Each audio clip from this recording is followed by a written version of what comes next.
Yankee Stadium. This afternoon, the New York Yankees are pleased to pay tribute to baseball's all-time saves leader, number 42, Mariano Rivera, upon his retirement from baseball. Please direct your attention now to the field and welcome this afternoon's Masters of Ceremonies. From WCBS Radio, John Sterling, and from the Yes Network, Michael Kay. Well, thank you, Paul. Boy, what a thrill it is to be here today to honor not only one of the greatest players in the Yankees' illustrious history, but one of the all-time greats in the history of Major League Baseball. 652 saves, the most in baseball history. And we know he still has a few more left in him before the end of the season. Now, some people forget that Mariano Rivera originally began his career as a starting pitcher. Who would have thought when John and I called his first Major League game on May 23rd, 1995, against the then California Angels, that he would be standing here more than 18 years later and he would be honored. An integral piece of 5 World Series championships, his 42 postseason saves are also the record for the most in baseball history.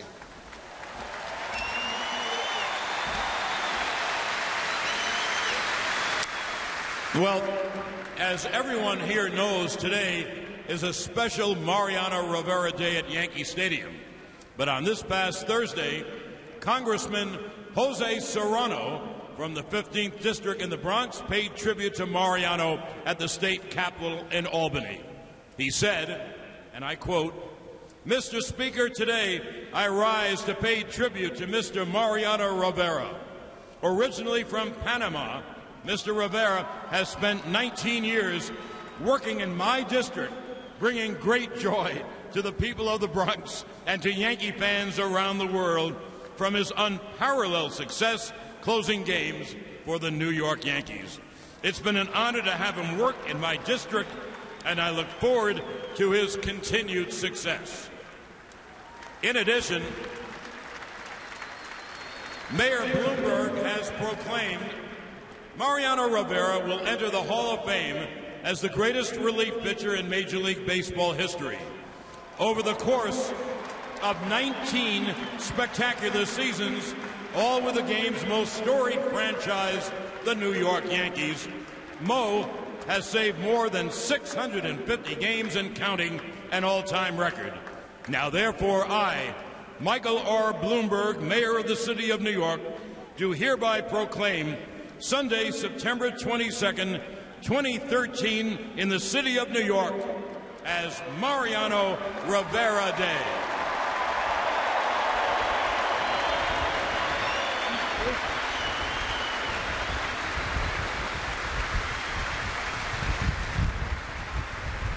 Well, now at this time, we ask you to please direct your attention out to Monument Park in center field as we begin our ceremonies. First, please welcome the Steinbrenner family.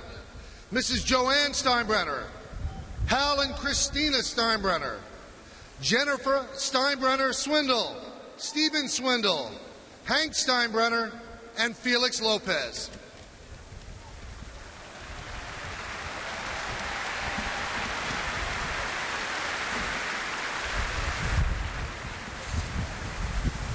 On April 15, 1947, Jackie Robinson broke baseball's color barrier with his historic Major League debut. On April 15, 1997, the 50th anniversary of that historic day, baseball announced that Jackie's number 42 would be retired throughout baseball to honor Jackie's legacy. Since then, it's had a permanent spot along the Yankees' retired numbers in Monument Park. Today, to join our festivities, the Yankees are happy to have members of Jackie Robinson's family in attendance for a special recognition. Ladies and gentlemen, please welcome Jackie's wife, Rachel Robinson, and his daughter, Sharon Robinson, to Yankee Stadium.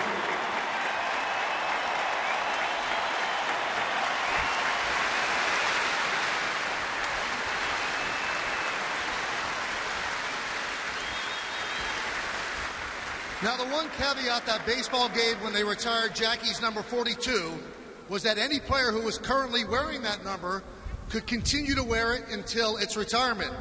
Today, there is only one player still wearing number 42 throughout baseball. Let's welcome him to Monument Park.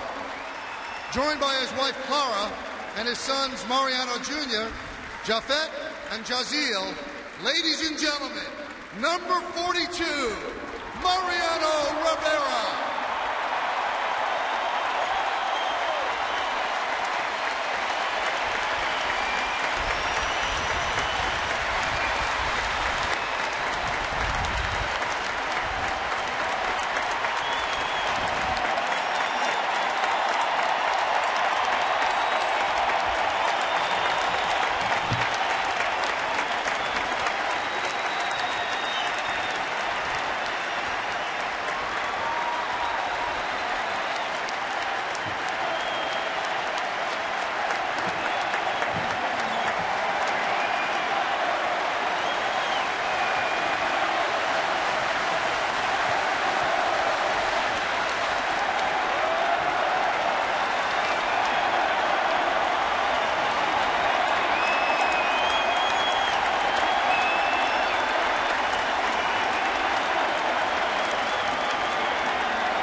Number 42 has been displayed along the row of retired numbers in Monument Park. But today, to signify Jackie Robinson's legacy for breaking barriers, it's been moved to a prominent spot where it will stand alone. In addition, it will become the first bronze plaque in Monument Park for a player from another Major League Baseball team. At this time, Rachel and Sharon will unveil the new Jackie Robinson plaque in Monument Park.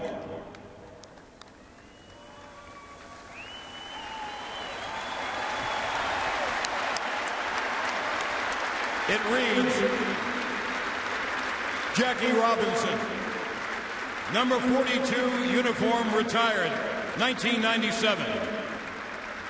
A life is not important except in the impact it has on other lives.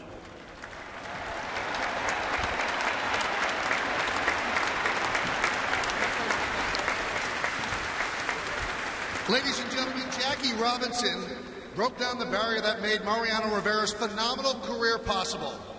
Mariano Rivera is retiring as baseball's all-time saves leader in both regular season and postseason play.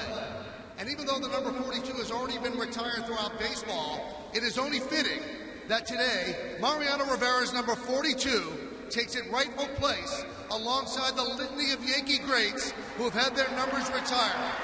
Ladies and gentlemen, number 42.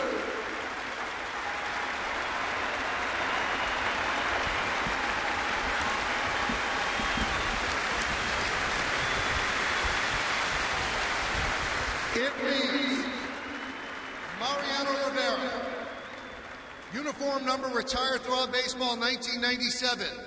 Mo is considered the greatest closer in baseball history. He spent his entire career in pinstripes from 1995 to 2013 and became the franchise leader in games pitched. Thriving under pressure, he amassed the most saves in postseason history. A 13-time All-Star, he retired as baseball's all-time saves leader.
And now, as Rachel, Sharon, Clara, and the boys make their way to home plate, we want to welcome some very special members of the Yankee family to the field who are here to help us honor Mariano today. All of these gentlemen were important to Mariano and his career.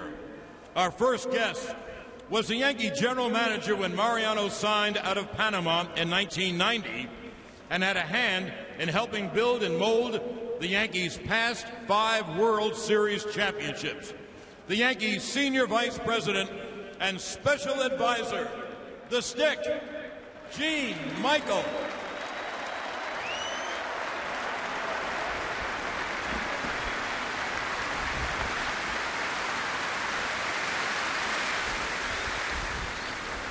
Well, this tall right-hander shared the Yankees bullpen with Mariano for 6 seasons, serving as one of the most dependable setup men in baseball. He had a devastating sidearm slider that helped make him a key member of 4 World Championship teams with Mariano. Please welcome Jeff Nelson.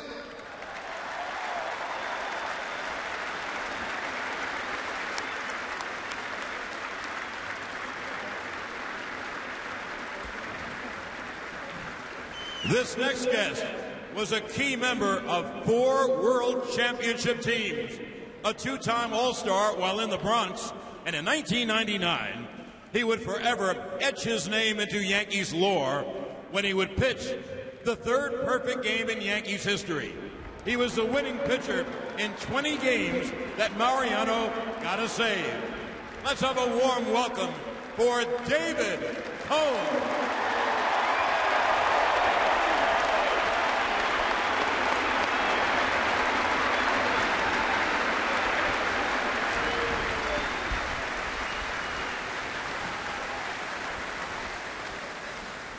Well, this next guest was the Yankees' last full-time closer prior to Mariano. Mo was his setup man in 1996, where he learned what it took to be a full-time closer in the big leagues. In 1996, he led the American League in saves, and he saved all 4 victories in the 1996 World Series, en route to being named the World Series' most valuable player. Let's welcome back John Wetland.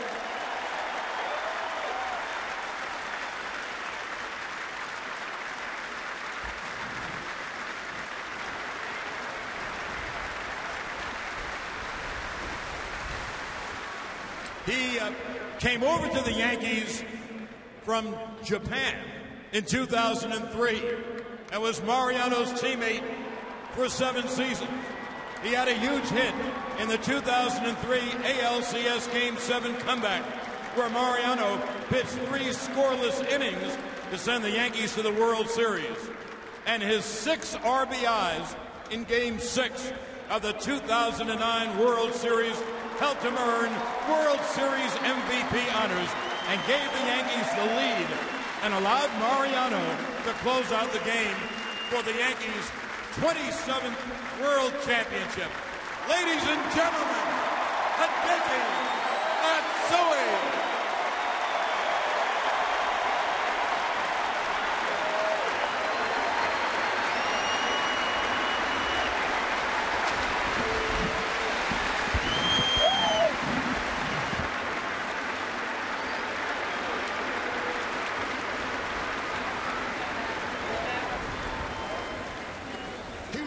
Of Mariano's for 7 seasons, with 4 of them ending in World Series championships. His grand slam in Game 1 of the '98 World Series set it up for Mariano to close it out in the first of his World Series record 11 saves. He then rocked the old stadium with a 2-run home run in the bottom of the 9th of Game 4 of the 2001 World Series, where Mariano got the win in the 10th inning. Ladies and gentlemen, Constantino Martinez.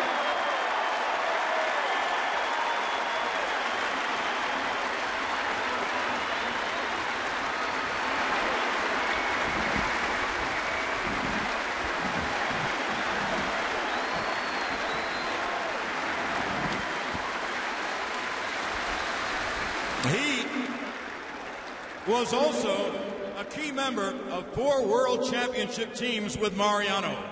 A 4-time All-Star, he hit over 300 6 times for the Yankees.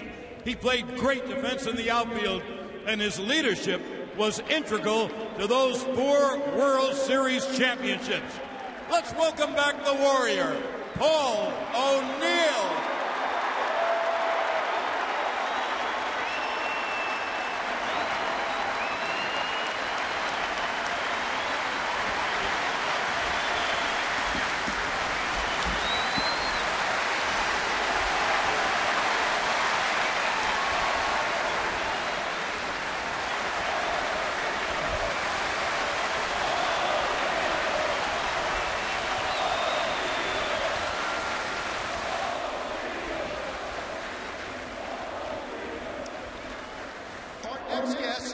Would play his entire 16-year career for the Yankees.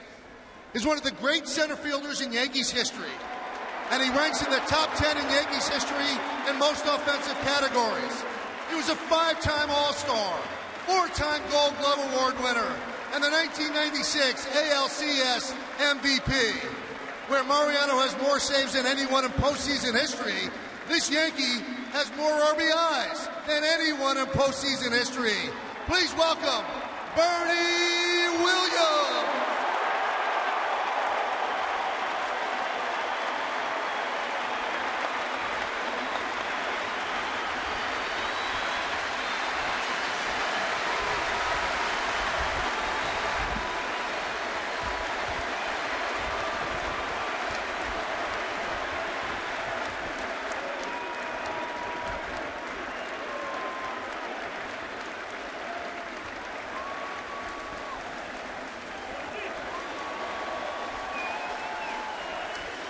This former teammate made his Major League debut in 1995 and spent his entire career in pinstripes. He's 3rd on the list of most games caught in Yankees history and was one of the most prolific offensive catchers in the history of the game. A 5-time All-Star, a 5-time World Champion, and the catcher in more than half of Mariano's saves, 368 to be exact.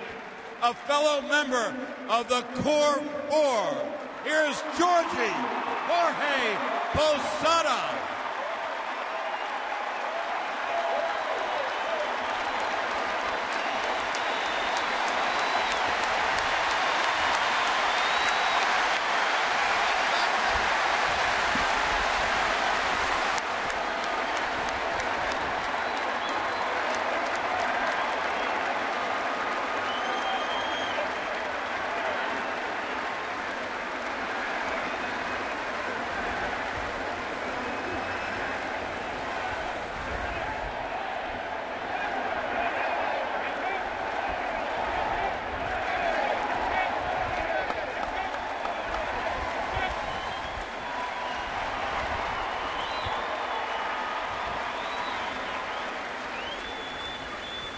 Now, last season, notwithstanding, Mariano was fortunate to stay relatively healthy during his 19-year career. However, if he ever had any bumps or bruises, this man was there to help him get back on the mound as quickly as possible during his first 17 seasons. Please welcome back Gino G. Monahan.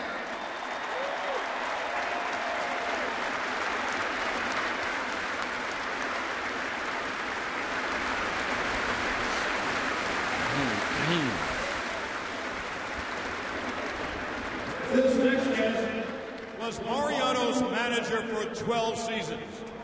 He's second in franchise history with 1,173 wins as manager, and for his career, he sits 5th on baseball's list of all-time winningest managers. He's one of only 2 managers to lead their teams to 3 consecutive world championships. And in 1998, he led the Yankees to a Major League record 125 wins. In all, he led the Yankees to 6 American League pennants and 4 world championships. Ladies and gentlemen, Joe Torre.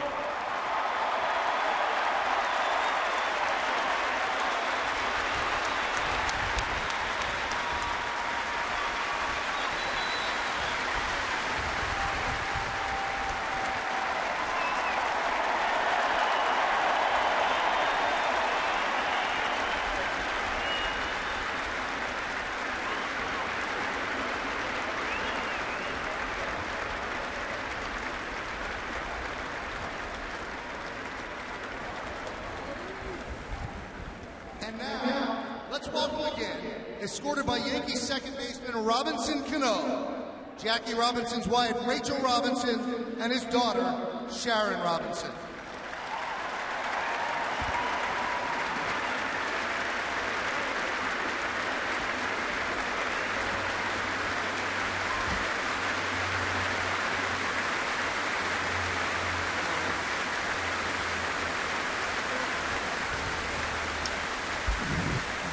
And our final honored guest, please welcome again, escorted by the Yankees captain and longtime teammate and close friend Derek Jeter, Mariano Rivera's family, his wife Clara Rivera, and his sons Mariano Jr., Japhet, and Jazeel Rivera.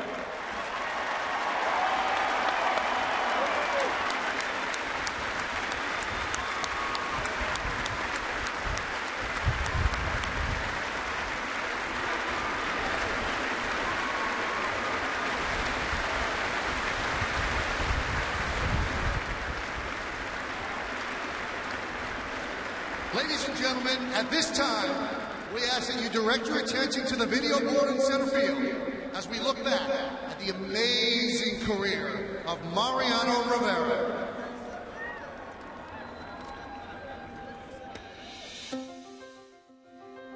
Number 42, Mariano Rivera.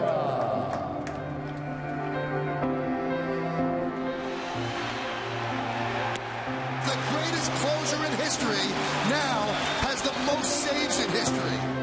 Early on, he was a starter in 1995. I was in the rotation up here, and he came up and made a few starts. You know, you thought that he was a good big league pitcher, but didn't think that he was really going to be anything really that special. You know, he gave up a few runs one game, and they sent us both back down to AAA on the same day. So I just remember me and Mo driving back to the hotel pretty much in tears, saying how we want to be back as soon as possible. It was amazing seeing 4 youngsters that came to the big leagues and made it basically at the same time. We didn't know anything about the future. You know, we were just happy to be in the big leagues. You know, it's very difficult to make it to this level, let alone stay here, and to be as consistent as he has been year in and year out, and especially what he's been able to do in the postseason. You know, I think there's probably no debate that, you know, he's the best to ever do his job. You know, you're talking about the greatest closer ever, and there's one thing that sticks out, how consistent he's been throughout his whole career. We all have the same mentality and the same goals, and the goals were winning championships. You know, we wouldn't have 5 rings that we have if we didn't have Mariano. Ball game over. World Series over. Yankees win. The Yankees win. In '96, I was throwing just fastball, straight fastball, and I was going by, but I knew that eventually I need to get something else. His cutter just got better and better, his command got better and better, and he just got better and better as the years went on. I didn't know at the beginning. I didn't know how to use it. Once I started learning how the ball was moving, and I just was trying to throw the ball over the plate, and I never looked back. It's the pitch that made him. It's the pitch that I think is going to go down as one of the most famous pitches in baseball. Just let it be, and the rest is history. They end up swinging what's not there. Unbelievable. Just a devastating pitch. Strike 3. Here is the beautiful pitch Mariano's done so often in his career. So you're always in defense mode against Mariano. Mariano has been close to perfect. If you look around the league, how many guys, how many players in their career got a chance to play with a guy like Mo, best closer of all time? I mean, who got the chance? To be able to tell people down the road that I play behind the greatest closer of all time, and I've got the best view of all. I get to see how much his cutter's moving, and I get to see where the catcher's setting up and how he's pitching the guys. It's pretty special. I think Mariano, just the name and knowing that you have that guy there and what his legacy and legend is, and you know you have that, there's not ever going to be another Mariano Rivera. Be able to dominate the game on the level he's pitched at for so many years and you know, so many big situations. It's definitely an honor to be able to come in and play with him. It's obvious for me that he's the greatest closer of all time, but more than anything, one of the greatest competitors.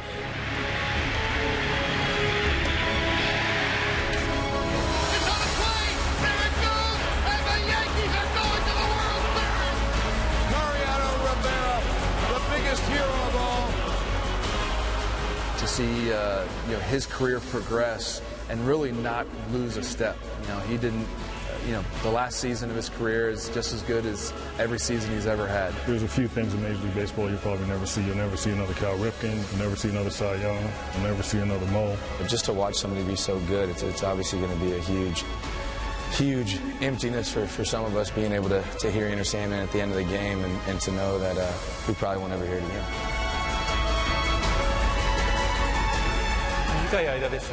I want to thank him for the experience of being able to be on the same field as him and wear the same uniform, and that this is one of the greatest honors and privileges of my baseball career.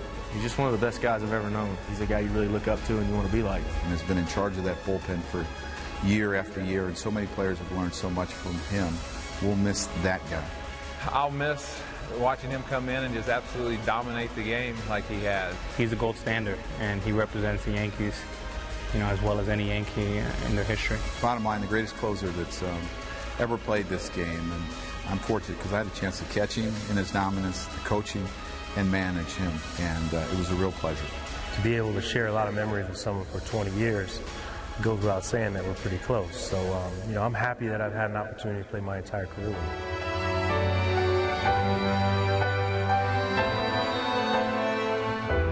To the Yankee fans, they are the best. They are the best of the world. And I wanted to tell them that I will love them always. Coming in to pitch for the Yankees, number 42, Mariano Rivera, number 42.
to Never, Never Land. Yeah! For you, Mariano! Thank you, brother!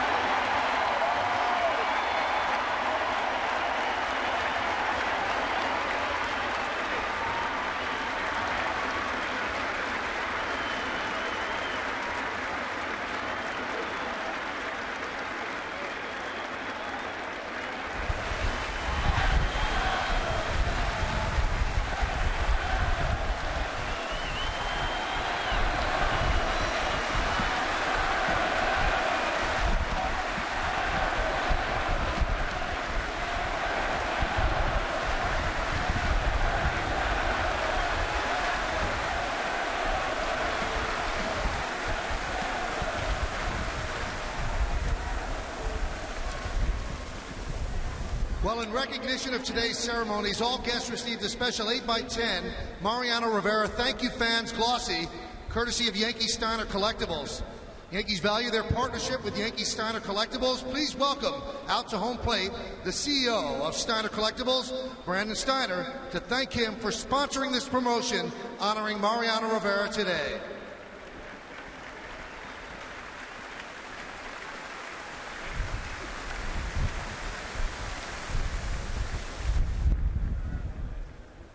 Well, Mariano, as we honor you and your record-setting career this afternoon, we have some very special gifts and presentations for you.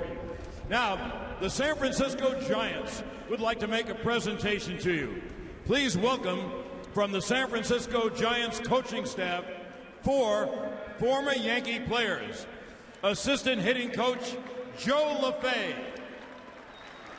Hitting coach Hensley Bam Bam Mullins. First base coach Roberto Kelly.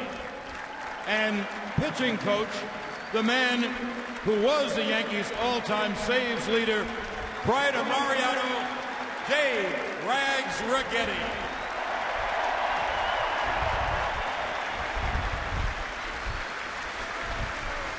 The Giants have 2 gifts to present this afternoon, as well as a donation to the Mariano Rivera Foundation.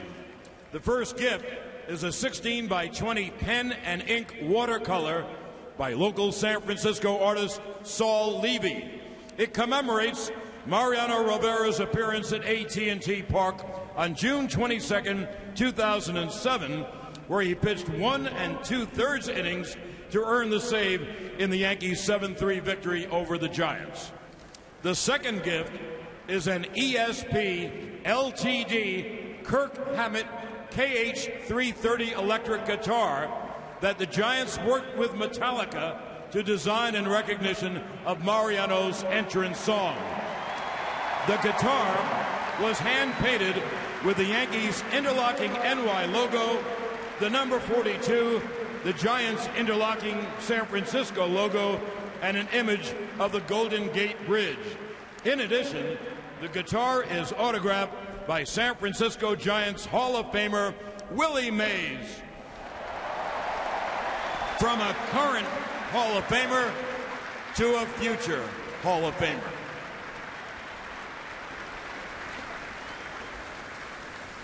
Well, released in 1991 by the rock band Metallica, the song Enter Sandman helped their self-titled album Metallica debut at #1.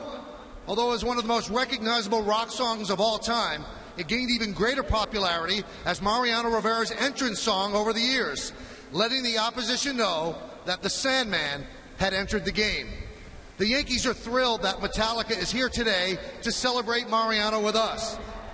Please welcome to the field the legendary and Hall of Fame band Metallica, James Hetfield, Lars Ulrich, Kirk Hammett, and Robert Trujillo.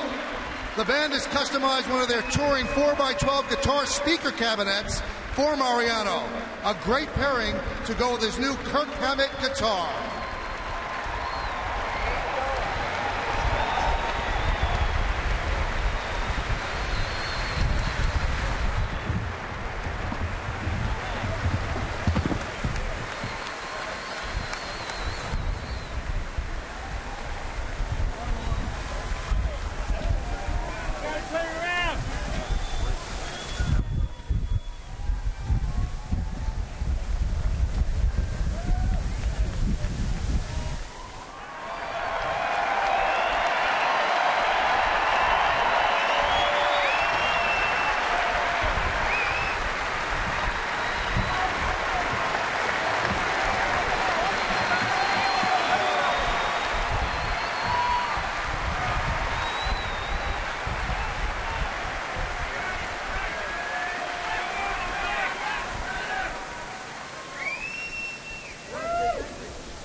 On behalf of the New York Yankees Foundation, please welcome President of the New York Yankees Foundation, Jennifer Steinbrenner Swindle, and Foundation Board members, New York Yankees President Randy Levine, Chief Operating Officer Lon Trost.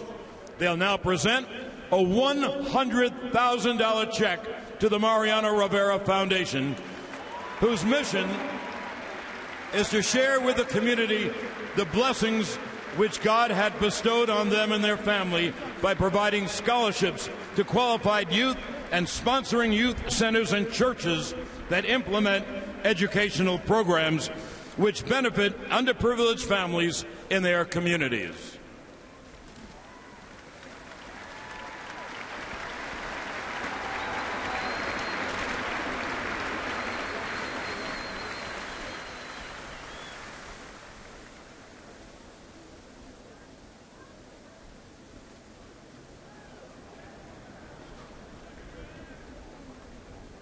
Well, Mariano, we know that you have plenty of time to relax during your retirement, so we picked out the perfect gift for you. The Yankees have commissioned a one-of-a-kind baseball bat rocking chair, custom-made for you by Supple Rockers, complete with the official Mariano Rivera final season logo. Here, to present this gift that you can kick back and relax in, on behalf of the Yankees, is a fellow Core 4 member, the captain, Derek Jeter, and a man who is both your catcher and your manager, Joe Girardi.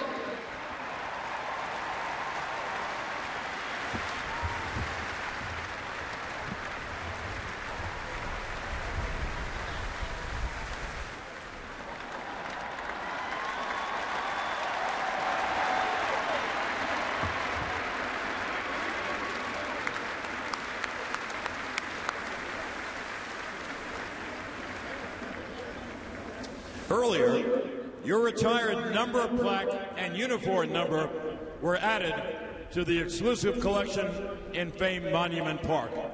The Yankees will now present to Mariano something that will commemorate this event. It's a replica of that exact retired number and retired number plaque in a classic matted frame for you to treasure in your home. Please welcome back the Steinbrenner family to present you with this beautiful piece.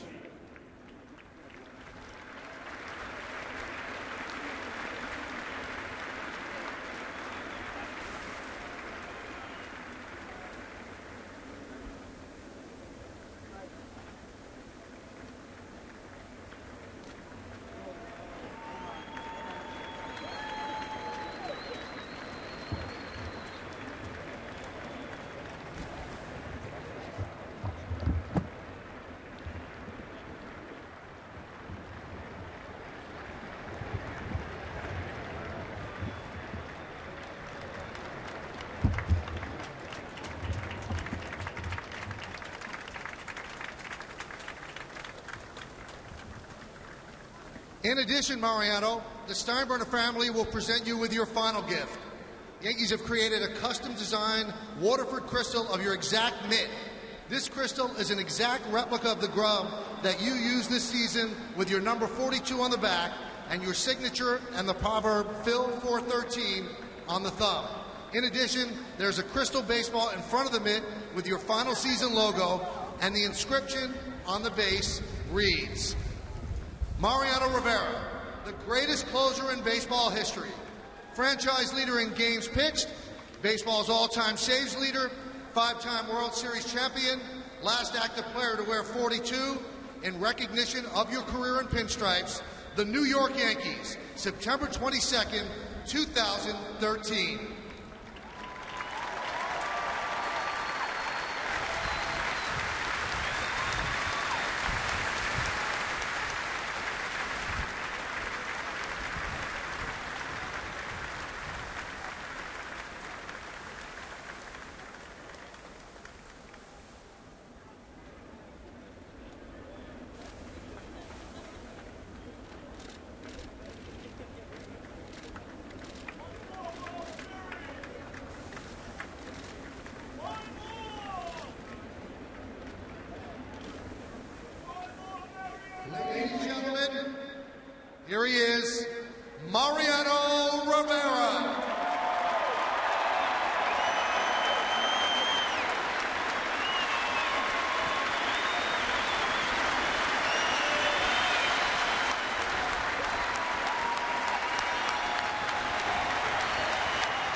Thank you very much. I would like to start thanking, I love you too, guys. But I would like to start thanking my good Lord, because he has made this possible. And without him, I couldn't be here. So thank you, Lord, for this. I also like to thank my beautiful wife, Clara,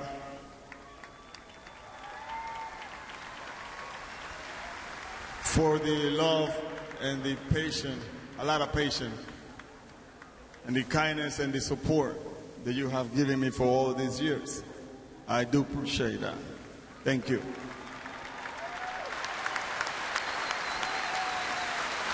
For the boys, Mariano, Jafet, Giselle, thank you for your support, man. Appreciate that. It means a lot when you have your family around you, and they've been a blessing to me. To my dad, my mother, on the other side there, thank you for having me. I guarantee you it was a great day or great night. I don't know what it was. But it was great because you make a good one. So, gracias. Thank you.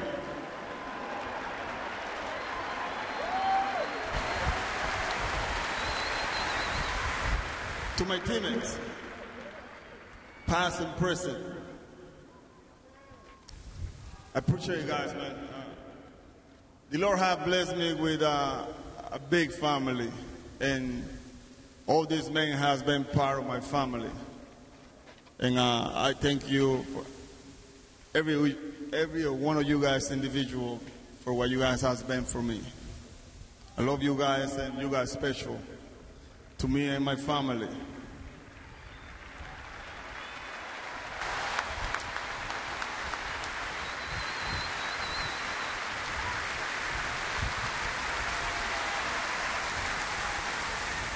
To my beautiful country, Panama, thank you for your support. Gracias por estar aquí conmigo. Gracias por el apoyo. Ha sido un año bastante fuerte y difícil, pero ustedes han estado allí para mí y lo agradezco. A mi pueblo hermoso, Puerto Caimito, en Panamá, quiero dejarles saber que los amo. Y lastimosamente no pueden estar aquí conmigo, pero sé que están en sus corazones conmigo aquí. Y quiero decirle eso de todo corazón. To you fans,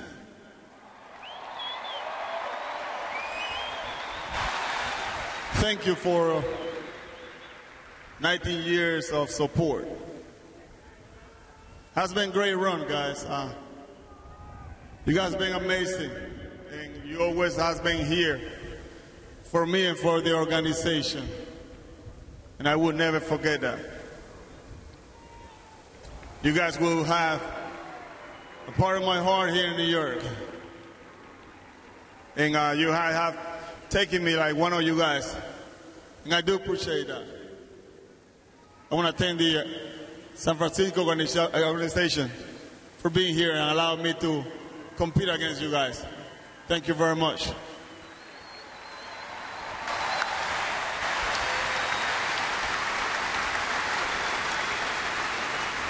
I want to give thanks to the good Lord for this tremendous organization, like the New York Yankees. Having my family has been special to me.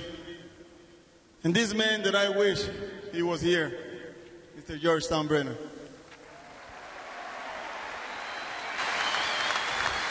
For giving me the opportunity to play for his team. I love him so much, and I do miss him.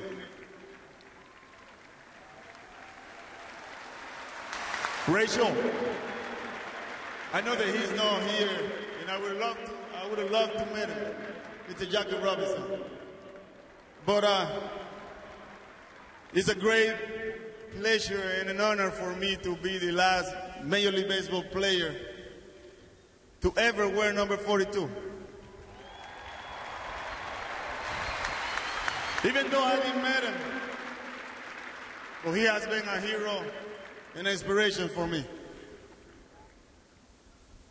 And I thank Mr. Jackie Robinson for that. And to America, that has given me the pleasure since I left my country 23 years ago, and that's why America is a great country.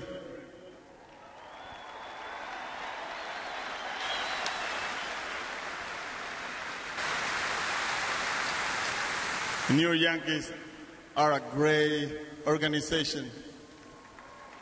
And you guys fans are the best. So let's play ball, man. We gotta go. Okay, so I love you guys. Thank you very much. Thank you.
Well, once again, thank you, fans, and thank you, Mariano.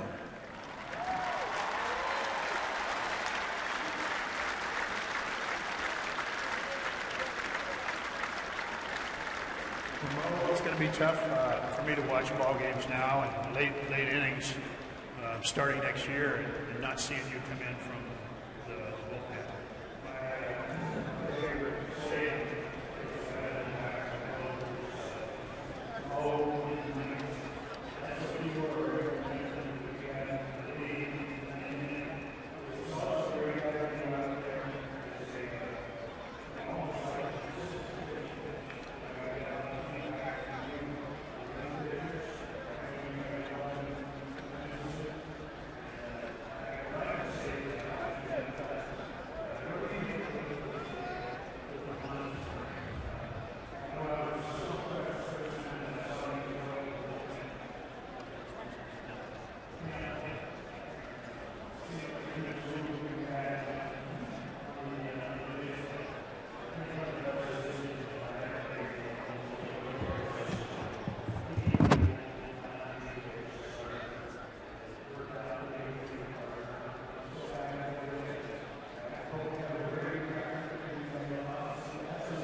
Going to throw out the first pitch, but he flipped the switch and had Jorge Posada throw it out to him. Posada's caught more of Mariano's saves than anybody else, so a nice moment, and Jorge got a huge hand when he was introduced with the other Yankee stars. So he's back here at the stadium after his retirement and Mariano's day. So Mariano doesn't throw out the first pitch, but today he hopes that he throws out the final pitch. Back to you, back in the studio, Bob. We'll be back here in just a moment.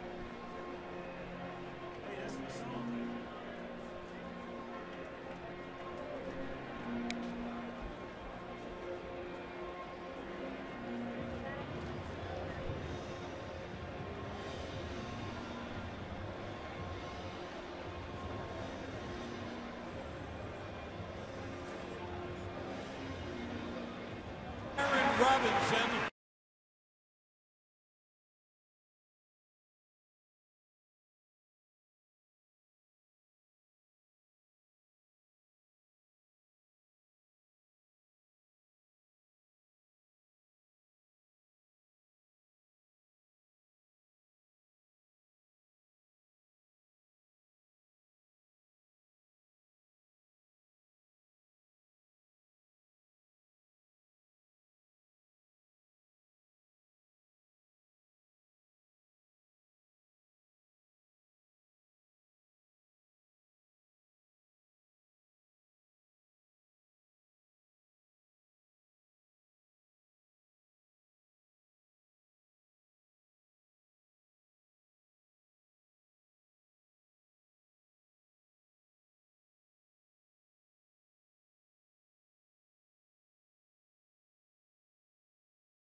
As they honor Mariano Rivera, his 42 painted on the grass on either side. They put a Jackie Robinson plaque in Monument Park to honor his number 42 being retired. And then Mariano's number 42, the last to be worn by any big league player, was retired officially as a New York Yankee next to Ron Guidry's out there in Monument Park. And then Mariano took the field to a live rendition of Enter Sandman by Metallica. And boy, that young man has a lot to smile about as he was honored here at Yankee Stadium. And Hyundai presents the Sunday game of the week. It's the New York Yankees against the San Francisco Giants in the final game of a 3-game set from Yankee Stadium in the Bronx, New York. Oh, quite an afternoon here at the stadium. Mariano officially retired, number 42, but he still will pitch or might pitch in the remaining games on the schedule. There are 7 games to go as the Yankees are still in the hunt for a playoff spot. That man is pitching his final game here at Yankee Stadium. He also announced his retirement, so Andy is getting ready. And it was kind of a neat thing when you saw all the players that were actually out there on the field with their video cameras out taking pictures of Mariano coming in. We'll talk about it as we move along. So you see Andy on the mound. So let's take a look at the Giants starting lineup. Giants are 71 and 84, and these are the guys that Andy is going to face in his final regular season home start. The center fielder is Angel Pagan, he'll lead off. Juan Perez, the left fielder, will bat second. Brandon Belt at first, hits third. Cleaning up the DH, Buster Posey. Hunter Pence in right field will bat fifth. Batting sixth, playing third base, Pablo Sandoval. Hector Sanchez will catch, he'll bat seventh. Batting eighth and playing second base, Tony Abreu. And Air Adrianza is going to actually play shortstop, and he will bat ninth. I'm here now with Paul O'Neill, who is now on the field with me, and Al Leiter. And Al, give me some details on Andy Pettitte. Well, yes, I will. Andy Pettitte trying to make a sweep here. Yankees already won 2 of the first of these 3-game set. There you see the 10-10, his last start as a New York Yankee here in the Bronx. Let's take a look at the Honda pitcher scout report. Try Honda dealers. One of the best. I'll tell you, we'll talk about it, but he ranks up there with Whitey Ford and Ruffing and postseason wins. You talk about. Let's do it here in the Bronx. The first pitch is a strike, and we're underway. You talk about his history. It's been certainly documented with all of his greatness. And down the stretch, he's been pitching very well. 3-1 with a 2.02 ERA. And tough on left-handers. Best in his career. 199 batting average against. His career has been 261. And he's just really matured. 41 years old and pitching great. When you mature about 41? I think it's about 40. Yeah, 40. The 0-2. Andy kind of shocked the public when he announced on Thursday that he was, in fact, retiring. No, that was Friday. And he got Mariano's approval so that it didn't take any of the spotlight away from Owen. You can see from the ceremony it certainly did not. But his teammates and his manager knew much earlier. As Andy told Joe Girardi in spring training, he was close to 100% sure that this was going to be his final season. But this is not just a ceremonial goodbye start. Yankees need to win. It's I don't think a uniform number has ever. That one's popped up. As Ichiro puts it away. Going back, I don't think a uniform number has ever been retired where the guy's still out on the field and could play today, right? It is pretty cool. Huh? It is pretty cool. And it could be a meaningful thing. I mean, Andy Pettitte, his last regular season start here, and again, they put themselves in a position, an interesting position if they win today, with Tampa Bay coming in here during the week. 3 games starting on Tuesday against the Rays. Pitch to Juan Perez is outside. Doug Eddings is the home plate umpire.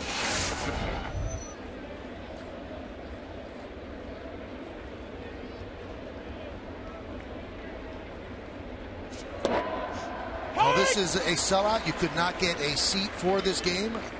In the hours before the game, outside Yankee Stadium, absolutely buzzing. Difficult to get where you wanted to go, but people understood, wanted to get in and be here for the ceremony, and they certainly were. Which I think, Michael, of all of the great ceremonies that this organization's had with all the great history, I thought that was what really made it even more special. The place was packed. Right. It was good, too. I mean, I haven't had goosebumps on the field in a while, but, I mean, when he's walking in during that, that's pretty cool. Perez swings and misses 2-way here in the first inning. Well, I was thinking now that, with all that's going on and all that's going on through Andy Pettitte's mind also, the first inning is going to be a tough one. And so far, so good. He's got a good breaking ball. You see a cutter down and in there. Love to see him get into a good rhythm where he can just concentrate on getting guys out. Mariano Rivera. Day patch is on the hat, also on the sleeve of the uniform. How often do you see that, Paul? An active player. Brandon Belt takes strike. Also a nice gesture by the Giants. They stood on the top step, actually outside the dugout, the entire ceremony, and they made a presentation of their own former Yankees that are on the Giant staff, and there were plenty of them. And it was also somewhat symmetrical that Dave Righetti made the presentation, and he was the all-time saves leader before Mariano passed him for the Yankees. There's Hensley Mullins. 1-2. Wow, you talked about lefties and why he's had so much more success, and I think he actually has a better breaking ball late in his career than he did earlier. I mean, he used to be, sinker changeup, kind of a cutter slider. That he's got a bigger breaking ball. He's going to give lefties a lot more trouble. And the 1-2. Swing and a miss. That's an impressive first inning for Andy Pettitte. The first inning of his last home game in the regular season. He retires the Giants in order. Yankees are coming to bat.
The right fielder Ichiro Suzuki leads off, batting second and DHing Alex Rodriguez. Robinson Cano at second base will hit third. Cleaning up left fielder Alfonso Soriano. Curtis Granderson in center field will bat fifth. Batting sixth, playing third base Eduardo Nunez. Mark Reynolds, the first baseman, bats seventh. Batting eighth, playing shortstop Brendan Ryan, and Chris Stewart's going to catch. He'll bat ninth. On the mound for the Giants, Yusmeiro Pettitte, 28-year-old right-hander from Maracaibo, Venezuela. What a job he's done. He's been bounced around a lot of different places in his professional career, but seems to be settling in with the Giants. Great 4-0 record. Let's take a look at the Pitcher Scout Report, brought to you by your Tri-Honda dealers. Oh, so close to perfect. On September 6th, Eric Chavez broke up a perfect game, 2 outs in the ninth. Been the 24th perfect game in baseball.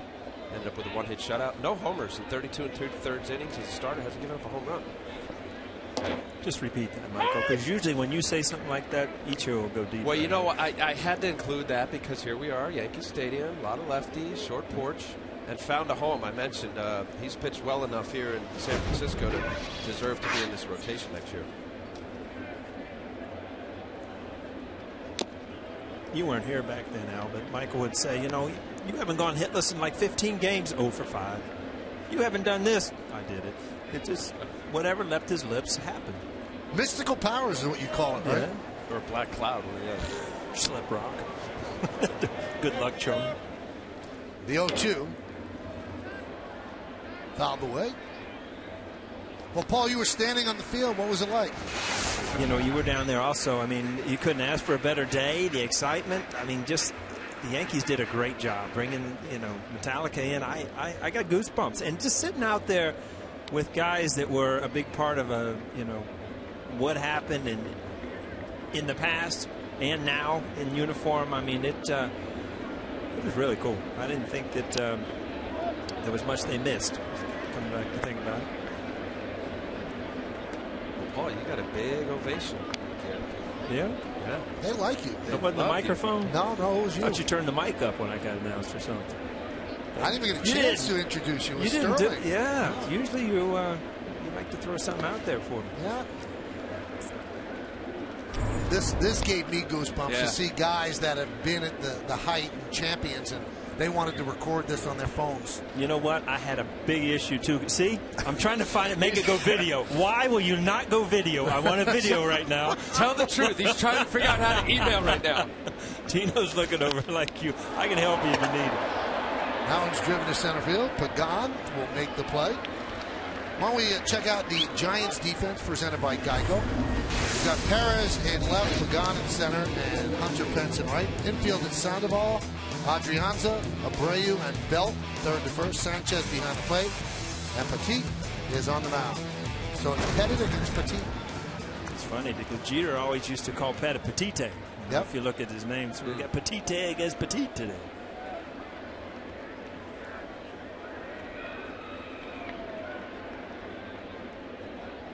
Just missing a couple T's and E's. Here's A-Rod. A-Rod had another RBI yesterday and a ground out, but he had that big hit on Friday, the grand slam that broke a 1-1 tie. Also broke a tie with Lou Gehrig for the most in Major League Baseball history.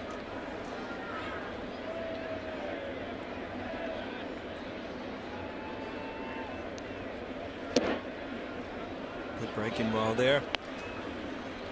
Another thing that amazed me, and then, you know, you're looking around the celebration, and Joe Torre was over talking to Mrs. Jackie Robinson's wife. You know, she is in her 90s. I mean, she's unbelievable. Yeah. Unbelievable. You know, it's kind of neat, too, Paul, in the dugout before the ceremonies began. Almost the entire 96, 98, not the entire, obviously, not 25 guys, but all you guys hanging around with Torre again, if he was with his team again. You know, I went out and I was talking to Tino and Jorge, and I was looking at the lineup, and I looked over. Everything seemed intact, and then I saw Coney, and I saw Nelly, and I saw Wetland. And I said, Coney, you know what? Look at this lineup. You're in trouble. You got 7 innings today because Wetland's only got 1 and Nelson's only got 1. We'll take care of the hitting, but you got 7 innings. So 2 down. That's going to bring up Cano. Yankees looking for a sweep of the Giants. 5-1 on Friday, 6-0 yesterday. But a lot of the teams that they have to jump over have been winning. Now the Orioles lost twice so far to Tampa Bay. Won an excruciatingly long game on Friday and then yesterday. I think the Yankees would love to have the Orioles take a game today. But, you know, when you two were arguing the other day, I'm with you now. I understand where you're coming from. I think that the Yankees have put themselves in a better position by getting Baltimore behind them. Right. Because now that, you know, they play Tampa Bay, they can control that destiny. I mean, you still obviously have to worry about Cleveland and Texas. You scoreboard watch. It's just the way it is this time of year. But it would serve them well if Baltimore could win today. Now, Baltimore is trailing in the top of the second inning 1-0 to Tampa Bay. But if Baltimore wins and the Yankees win, well, then you're 3 games back in the loss column by the Rays, and you play the Rays 3 times. So you kind of control things there, and you've already passed the Orioles anyway. And Houston has jumped on Cleveland early. The Astros lead 2-0, top of the 4th inning. You know, in that Orioles series, guys, it's a wraparound series, so there's 2 more. They play tomorrow in Tampa Bay before they come up here to New York. You know, and we talk about this stuff and, you know, the celebrations and the wild card and this, and none of it matters unless you go home with wins every single day if you're part of the Yankees right now.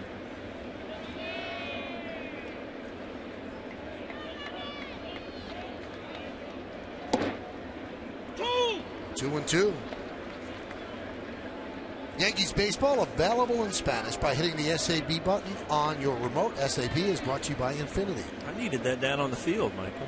Did you? Yeah, Mariano went into a little Spanish for us. Yeah. I had no clue what he was talking about, but the people of Panama, I saw the signs and the flags waving, so he must have been talking to them.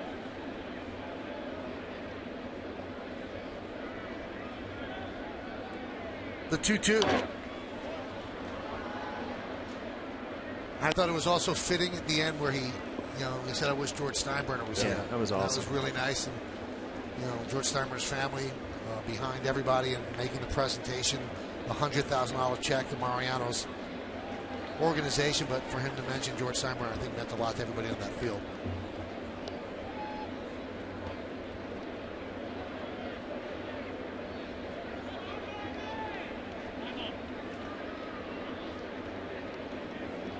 Had a nice touch with Robinson Cano, bringing out Rachel and Sharon Robinson, as Robinson was named after Jackie Robinson. That one is drilled to center field. Pagan back, still back, and he'll make the play on the warning track and takes a seat for the final out of a 1-2-3 inning. We played 1 here at the stadium. 0-0 on yes.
model year lineup at JaguarUSA.com.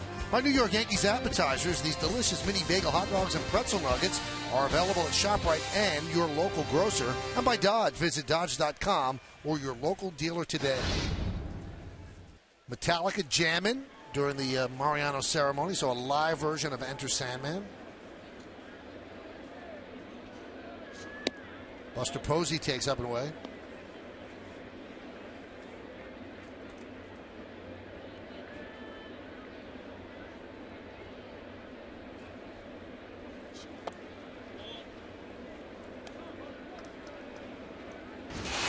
You know, we talked about this in the pregame show, Al.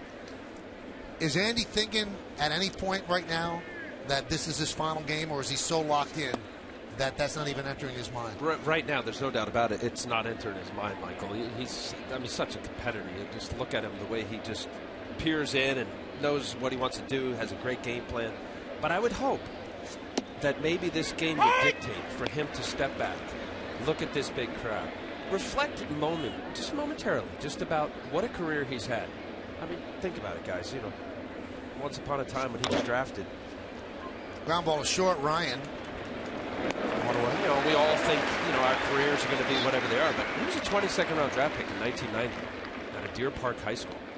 You know, and look at the numbers, where he ranks, and the greatness of this organization, and what a career. Borderline Hall of Famer, I'm sure that'll be debated, etc., and all-time postseason winner.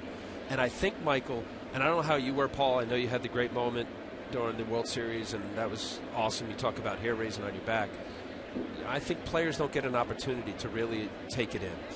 And it's unfortunate because I think you're so grinded out of like it's a job and you have a responsibility and all that, and you just don't step back until it's over. Well, I'll tell you one thing, and Michael, you've been around baseball a lot. Other cities and other teams don't do this as well as the Yankees do because of the tradition and because of the history involved. I mean, they're just good at doing that and celebrating the players. 0-2 count on Pence. Broken bat. Chopper to short, Ryan. Two-way. I remember something that Derek Jeter's dad said when Derek was going for 3,000 hits.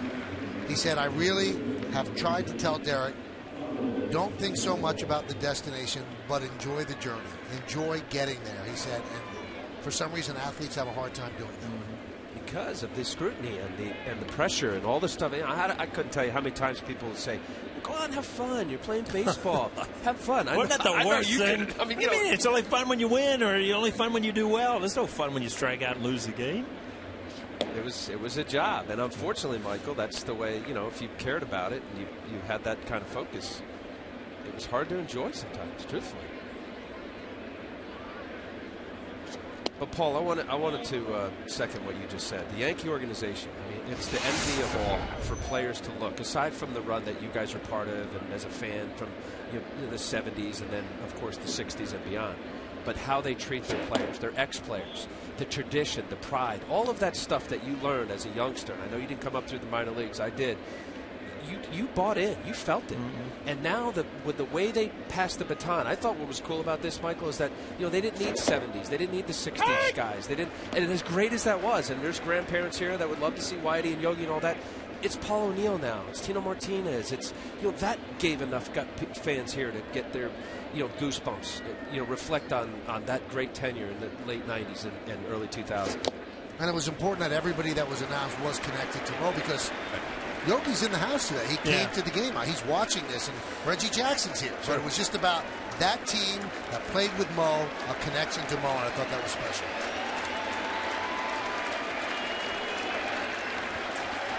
So he's come back from 3-0 to go full on Sandoval. And that one is hammered foul. Why don't we check out the Yankee defense, which is presented, as always, by Geico.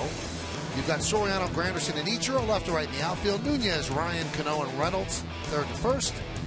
And Stewart's behind the plate with Andrew Eugene Pettitte on the mound.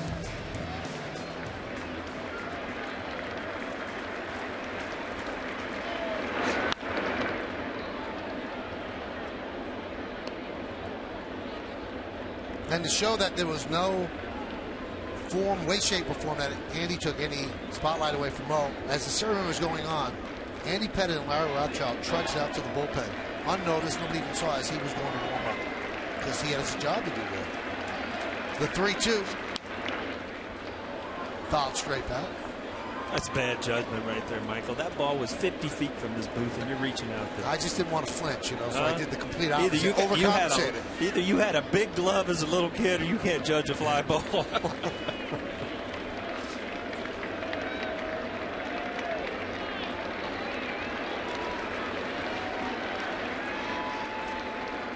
Good at bat right here by Pablo Sandoval. Spoiling the pitcher's pitch. Popped up. Ryan back. He makes the play, so he's involved in all 3 outs as Andy has pitched a perfect first 2 innings. We go to the bottom of the second. No score.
Mariano Rivera Day, but the Yankees and the Giants as well. No scores. We go to the bottom of the second inning, and we are joined by a very special guest. We don't get him up to the booth, and that's Jorge Posada. Hello. What's up, Jorge? Hello.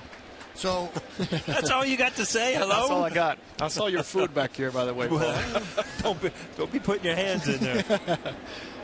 Alfonso Soriano will lead off here in the bottom of the second inning.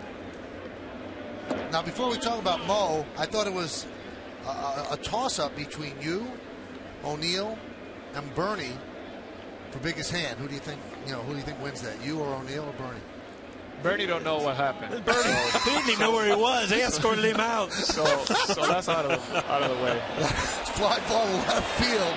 Perez fighting the sun, and he'll make the play. How cool was it to be on that field? It was ridiculous. I got super emotional. Not emotional, but I felt the energy. I felt him, the way he was feeling, how nervous, he got, and I was super nervous. And how about he had you throw out the first pitch? What was that? Yeah. I haven't thrown a ball in a while, and he wants me to throw the ball. Well, I tell you what, we can tell, Roy, that wasn't a strike. I threw a cutter. Yeah. And then he was pulling the, hey, come on. Yeah, bring it down. Here's Granderson. Now, Joe Girardi said he is the easiest, and I'm sure you weren't easy for him. A little bit of a loop there. How'd that feel? Well, yeah, it's a little tight. Girardi said he's the easiest pitcher he ever caught. Do you agree? Yes. What made him so easy? Well, Mariano, his location. How consistent he was with his location, his pitches. If you said here, he would put it there. If you said a little bit higher, he would put it there. Two-seamer, it was just he's been, you know, talking about flawless delivery, talking about a flawless, you know, the way he takes care of himself, but his consistent pitches, you know, the way he puts the ball. You know, Jorge, when we look at Mariano, we always ever talk about his cutter. But at what point during that period of time when you caught all those saves did it become more apparent that, you know what, I need to start throwing more two-seamers?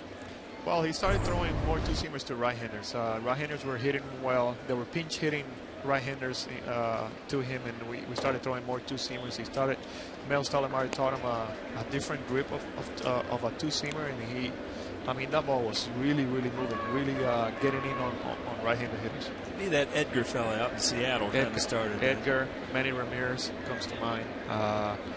You know, Edgar hit him well, hard, but after that two-seamer started coming, Edgar did not hit him at all.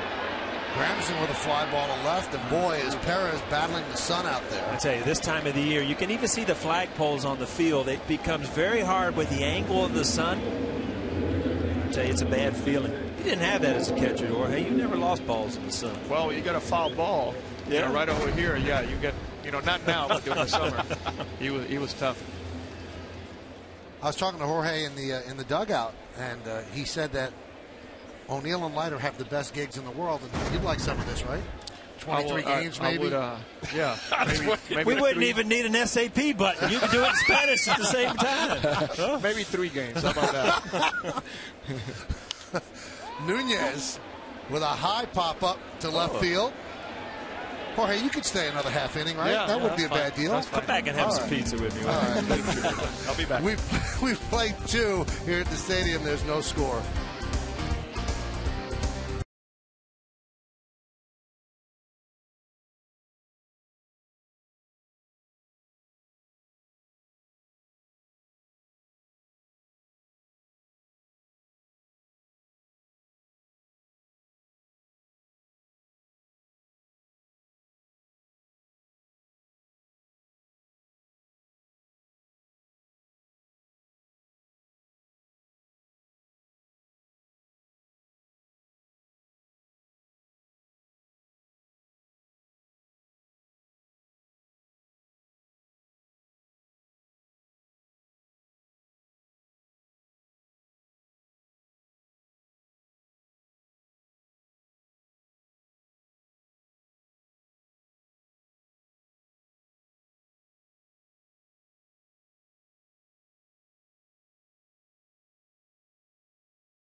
Well, except for the 96 World Championship, Mariano was always on the mound for that last out. And, you know, we've talked to Paul about it. And Friday, Al said, you know, if Mariano's on our team in 2000, we win the World Series. How important was Mo to what you did, Jorge? Mariano, you know, you talk about his consistency. He's talking about, but also his leadership, his mind. Where, you know, how did he read the hitters? We were always in sync. You know, I would just have to like look at him, and he was kind of like come in, or he would like, you know, and I knew what he wanted to do. You know, you had that same relationship. It was kind of like I knew exactly what he was thinking in the mound. Didn't you get the feeling sometimes? I mean, Mo had that win or lose attitude like an everyday player. I don't mean anything bad by that, Al, but when some players don't pitch and stuff, they're really not in the game. Yeah. Mo takes it serious day in and day out about winning and losing. He really gets that part of the game. Yeah, he was screaming at us in the clubhouse. You know, you were part of that. And he was like, "Come on, guys!" You know, kind of like, you know, he would be in the dugout because he didn't need to, you know, go to the bullpen. So he would be in the dugout for the first 3 innings because it was a most-win, you know, game, and he would be in there, and it would be like kind of neat to see Mariano care so much about winning. Well, Jorge is with us, and obviously he's forever remembered as one of the core 4. And as they say, and now there's one. And another guy who's pitching his final game at Yankee Stadium in the regular season is Andy Pettitte. So what was Andy like? Yeah, I got to know Andy in 1991. We were in Oneonta, New York, and they said, "Go catch this lefty." He just came up from, I think he was throwing in down in rookie ball. So they called him up. We were in single A short season, and he's throwing me knuckleballs. He had a knuckleball on his repertoire, and Really? it was pretty nasty. It hit me in the knee. And I'm like, what? You know, what's going on here? And he. There was something about Andy. I told my dad, 1991, I told my dad, this guy's going to be in the big leagues. You know, he cared, he ran. You know, he wanted it more than anybody else. You, Mo, Derek, Andy, when you guys got together, did you ever dream this big, that it could ever result in all of this? Never. You know, you talk about, you know, guys being together for so long, winning together. That's the thing. You know, you can be together and lose. It doesn't make it. You know, it's more. But winning together, being there for each other, and for so long, you know. It sinks in much more now that you're away from the game. It right? really does. It you really take does. it for granted a little bit. Look at that guy right here. I know. He really does. You look back, and you know, when you're sitting down and you watch the game a little bit, and you're like, wow, you know, I was a part of that. And you take, you know, when you're playing, you don't know what you're doing. Do you enjoy the journey at all? We were talking about this earlier. I enjoyed every minute of it. But when you were in the middle of it, did you? Oh, yeah. Yeah, because, I mean, you get 5 championships, and you look back, and that's what you think of, the World Series. You know, even the one in 2001 we lost, and even in the 2003 you lose. But you being a part of that makes your career a lot better. I'll tell you the things that I remember were when you and Duque would be down there screaming in the tunnel during his starts. I miss that, Jorge. Those were fun. Well, Andy looks determined to put on a show right here as he's worked a perfect 3 innings. This was after save 602. Mariano became the all-time saves leader and a man who caught more of his saves than anybody else. Jorge Posada gave him a hug. Jorge, thanks a lot, man. Oh, thank you for having me.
Some of the sights and sounds from the ceremony for Mariano Rivera. His number officially retired. It's on each side of the field. Number 42, never to be worn again in Major League Baseball. After Jackie Robinson's number was retired throughout baseball, only those that still had it were grandfathered in, and Mariano was that last player. Now the Yankees retire it for him as well. Neither pitcher has given up a hit here as Mark Reynolds leads off the Lincoln scoreboard 0-0. Jorge looks good. Retirement agrees with him. He did. Jorge was such a good teammate, such a good friend. I mean, he was an intense player, and you just love to play with guys like that. But was able to admit that he had fun doing it. The journey, as you say, Michael, with what Mr. Jeter reminds Derek about.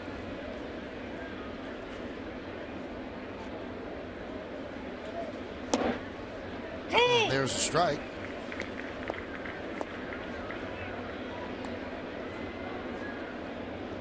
Bottom of the third inning, Tampa Bay leads Baltimore 1-0. Cleveland 3, Houston 2 now, bottom of the fourth inning. Fouled away.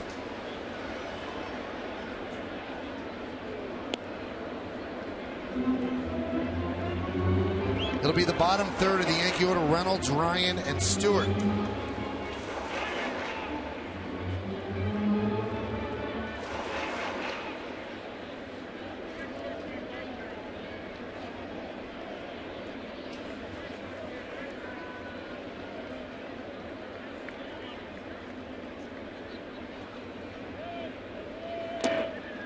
Saw that World Series patch on Pettitte's arm there, and I mean, such a different feeling this time of year when you're getting ready to go into those playoffs and, you know, make that run towards the World Series. And where they are this year, it just nothing worked for them. Defense, offense, pitching, nothing. High fly ball, deep left. Perez back, still back, looking up. See ya! First hit of the game, first run of the game. 1-0 Yankees. Michael, I was going to help you with that because you were taking that real slow. He killed that ball. That ball went off the Zoo York side out there.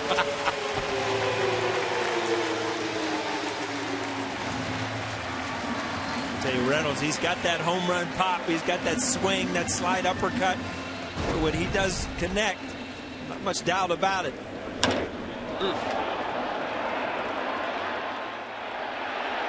Doink.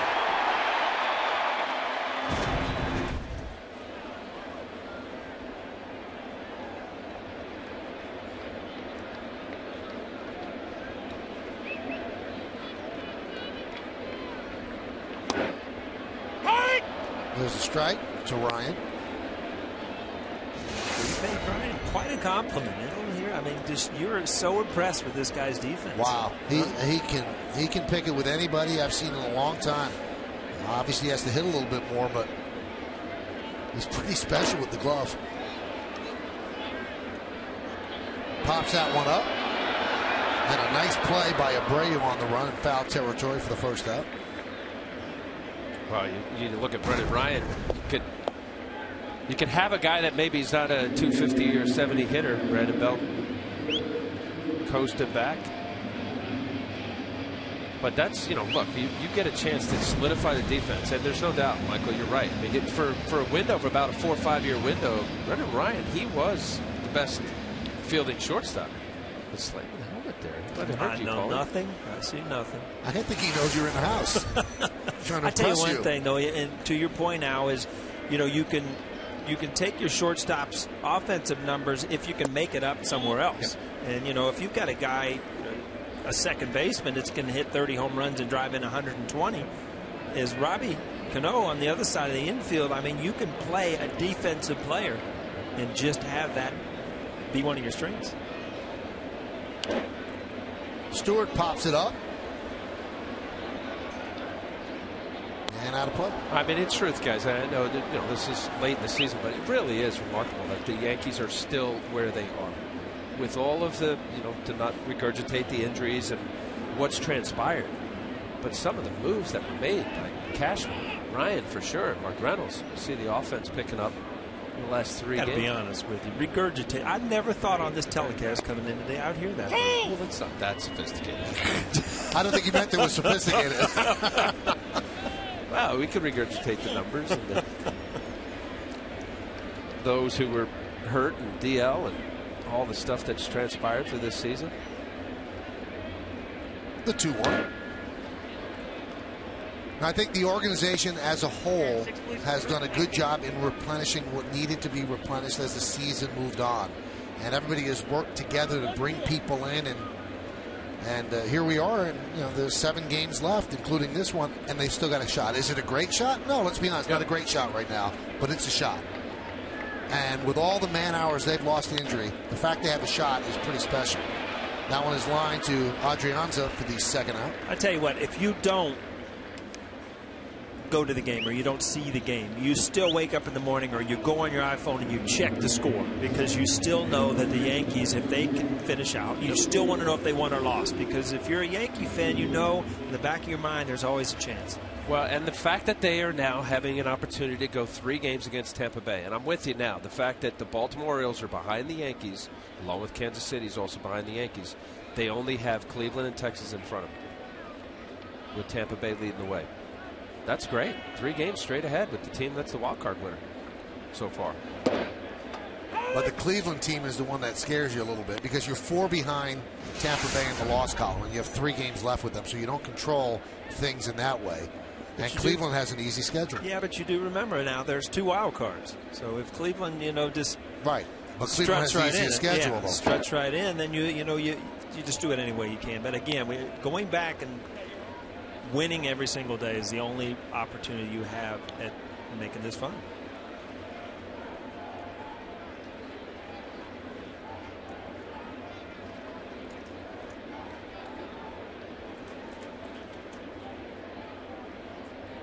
The 1-1.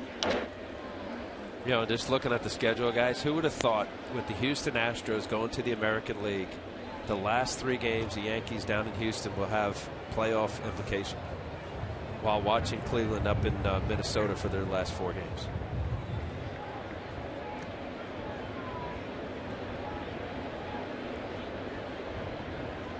The 1-2.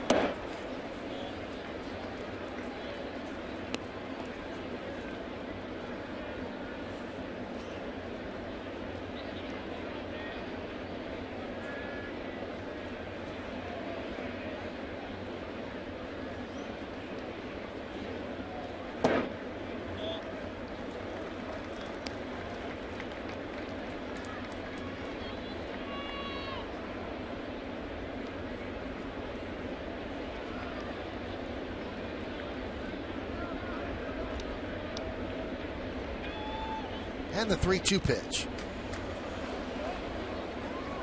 Foul back here, still 3-2.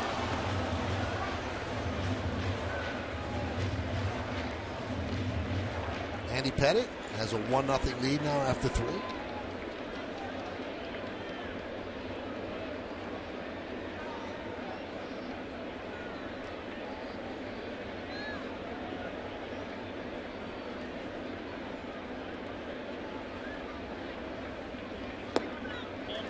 And Ichiro works a walk.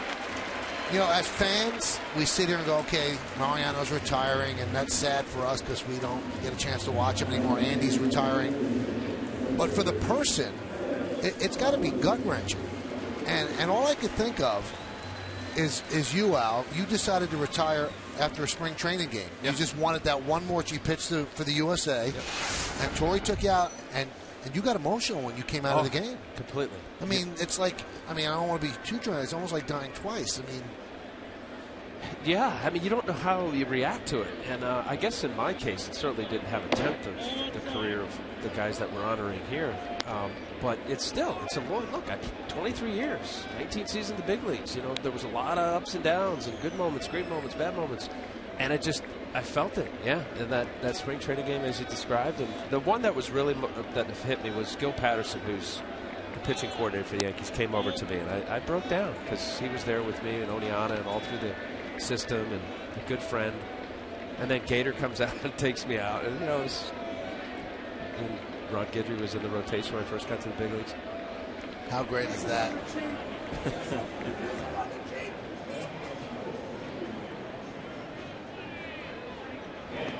I guess you didn't really have a chance to reflect, because your last game, not only was it your last game, it was an emotional game where you guys lost the Game 7 of the World Series. And I remember walking out, you know, it's over, you're dejected, you just lost the World Series. I walked out, and my wife was with some friends, and she was crying. And I don't know if she crying because I retired or because we lost, so I was kind of confused. Right. But, you know, there is a lot of emotion anytime you're leaving something that at that time when you retire, you've done more than half of your life. I mean, you start playing baseball when you're 5, and then, you know, you give it up at 35, 40, whatever. I mean, that's a lot of years. The guy right there is giving a lot to the game also. And they're going out on their terms, Yeah. guys, as you did too, Paul. Well, I tell you one thing, when you hear that Mariano comes back, and he's had a great year, and Andy Pettitte too. So. Runner goes, and he is gunned down by Sanchez to end the inning. But the Yankees get on the board. How'd they do it? Mark Reynolds wraps one into the bullpen and left center field. With that swing, the Yankees lead 1-0.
(1-866-NY quits) for free help today. Here's the question: what is the only major league franchise that Mariano Rivera does not have a save against? Oh, that's a tough one.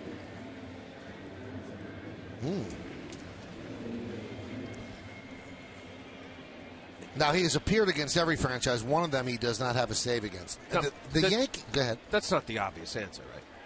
Which would be what? His own team. It's not the Yankees. Okay. It's not the obvious, but that's a good guess by you. Way ahead of me there. Wow. So you're tricking us.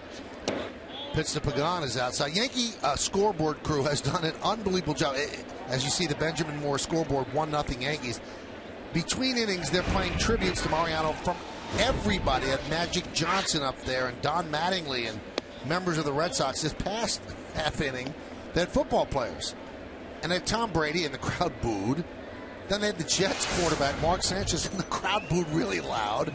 Then Victor Cruz got a nice hand, and Justin Tuck as well. But really nice tributes throughout the game that the scoreboard has obviously been putting together for the entire season. I thought I missed something. I went back in the booth. I heard a big boo, and I did. I looked up, and Tom Brady was on the board.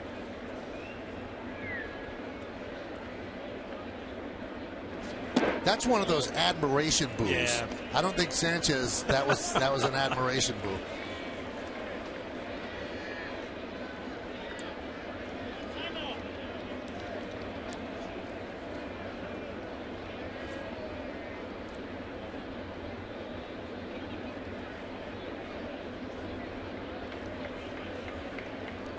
And the 3-1. Chopped to Ryan. One away. Well, it's time for the Cold Hard Fact, brought to you by Frost Brewed Coors Light. How about that combo? Andy Pettitte and Mariano Rivera, they've combined for 72 wins, the most of any closer and starter in history. Second is Welch and Eckersley at 57. And then Rivera's third with Mike Messina. And Eckersley's fourth. I mean, there's only two closers up there, but that ain't even close. 57 to 72. Remember, everybody, the save became an official stat in 69, so that one is grounded to Ryan. I'll tell you one thing, the Giants better find somebody else. He seems to be gobbling up everything over there. And so far, so good for Andy Pettitte. It looks like his breaking ball is on. He's using it to get ahead and to get guys out. Two types of breaking balls, Paul. You know what? He's kind of abandoned his cutter. I'm seeing more 87, 88 mile an hour. I don't think it's a fastball because he's throwing some 91s. So 2-3 different speeds on his breaking ball. 1-0 Yankees. Here's Brandon Belt. Fouled away. It's a straight fastball. We had Gino up there, Andy Pettitte's father, Willie Randolph. Nelson.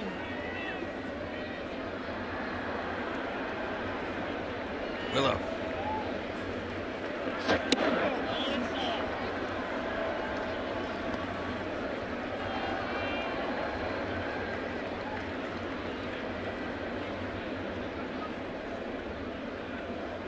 All the grounds crew wearing Moe's number 42. Fouled away. Nunez couldn't get there as they're playing Belt to pull. That guy's a great guy. He's seen so much baseball. Proudly sporting his number 42. Shaking his head. Can't believe Moe's gone. The 1-2.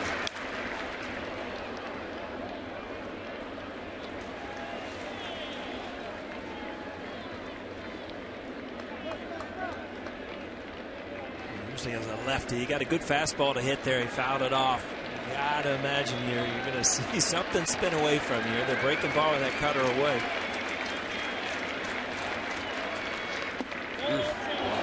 Just missed one. Doug Eddings, home plate umpire. Let's take a look here. Nice slider, down and away. Chris Stewart, yeah, it's off the plate.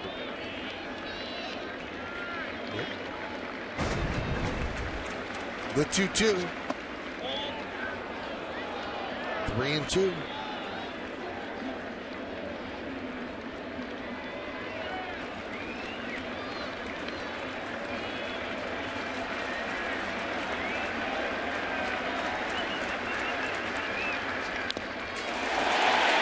Foul tip.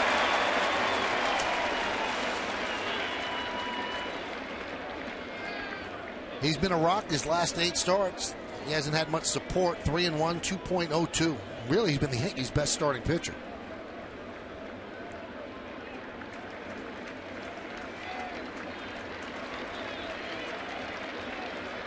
And the payoff.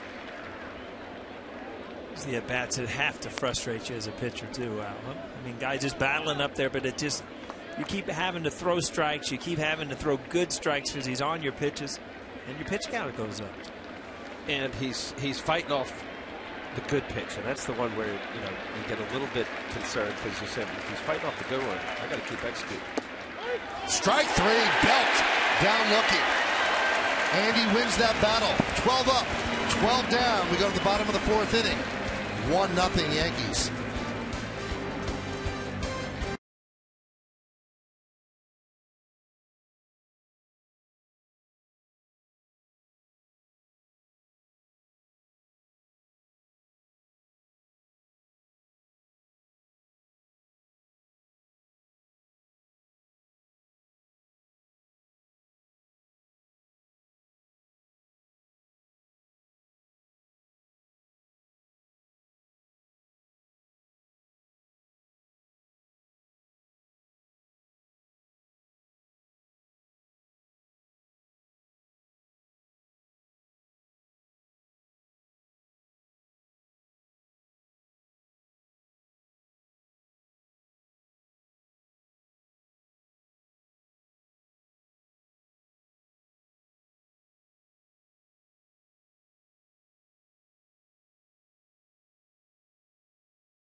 is if you buy a Mariano shirt, you get one free right there. Nice. All right, let's see the answer to that New York State Smokers Quit Line quiz.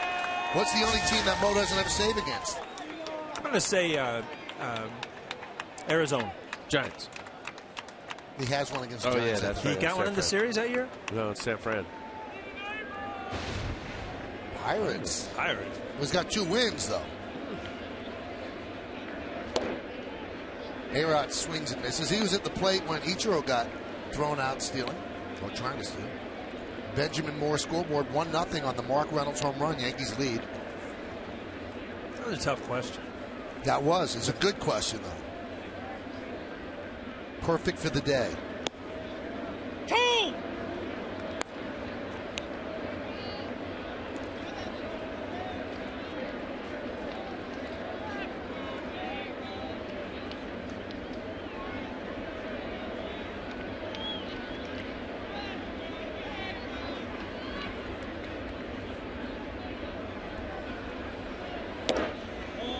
Count 1-2. Now he's pitched in ballparks without a save. County Stadium, Miller Park, so he got his save against the Brewers in the Bronx. RFK Stadium, and he didn't get a save at the Tokyo Dome. Save in 32 different ballparks. Drop Tokyo Dome. Swing and a miss. A-Rod down on strikes.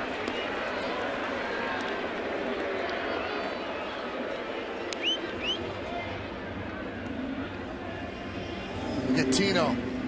And Matsu's talking to Tino, but Tino's got an earpiece in. Doing business. They put the phone down. There you go. Godzilla. We love playing him. It was large. Michael and I were talking. They used to put his face on planes over in Japan. I mean, he was large. Here's Robinson Cano. Count 1-0. Cleveland leads Houston 3-2, top of the 6th. Tampa Bay still over Baltimore 1-0, top of the 5th. Texas and Kansas City 0-0, top of the 3rd.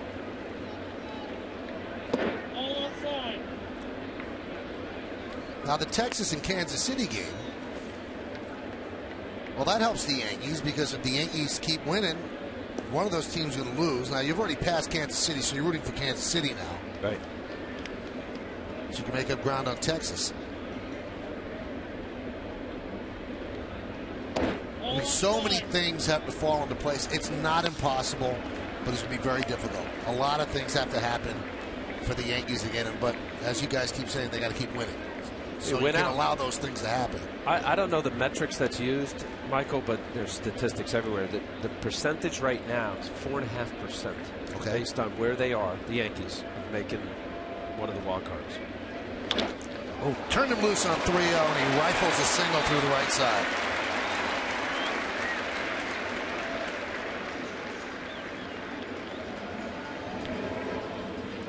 Well, here are the standings. The Rays are in the first wild card, a half game over the Indians.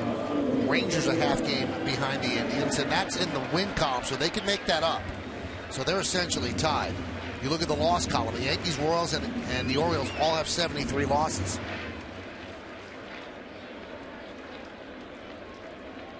I think the added wild card has been great. And not just that we're looking at these additional teams that are fighting for a spot, is that what it means. I mean, think about the Central right now. If you're Cincinnati, St. Louis, or Pittsburgh, you don't want to be the wild card. No. Not too long ago, you'd strategize, well, for a wild card, it's okay. We'll play, Team X. Those guys that would give up a division to be the wild card to start setting up their pitching for the playoffs. Yep. Now, I mean, it's one or done. Yep. No, you do not want to be that team. So that I think of all the wild card situation, what's going on in the NL Central with the Cardinals and the Pirates and the Reds, that's going to be fun to watch. Soriano, fly ball center. Pagan makes the play. And Cano hustles back to first.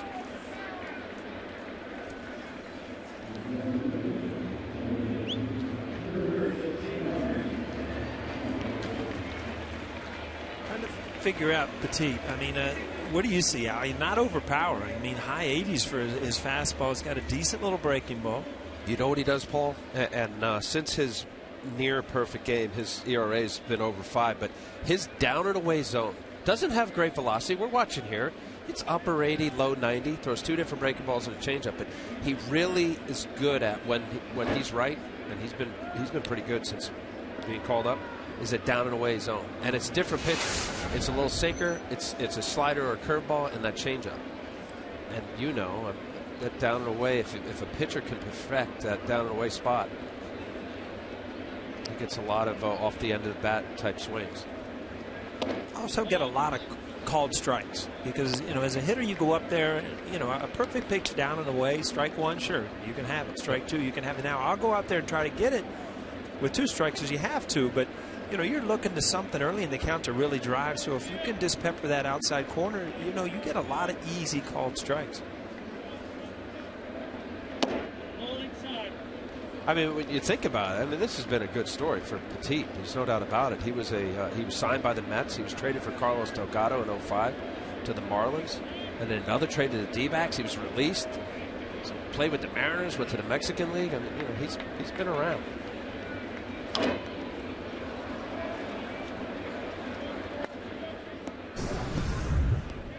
2 outs in the 9th inning, near perfect game. And Hunter Pence went all out, but he loses it with that one. Wow, you go from history to great game, kid.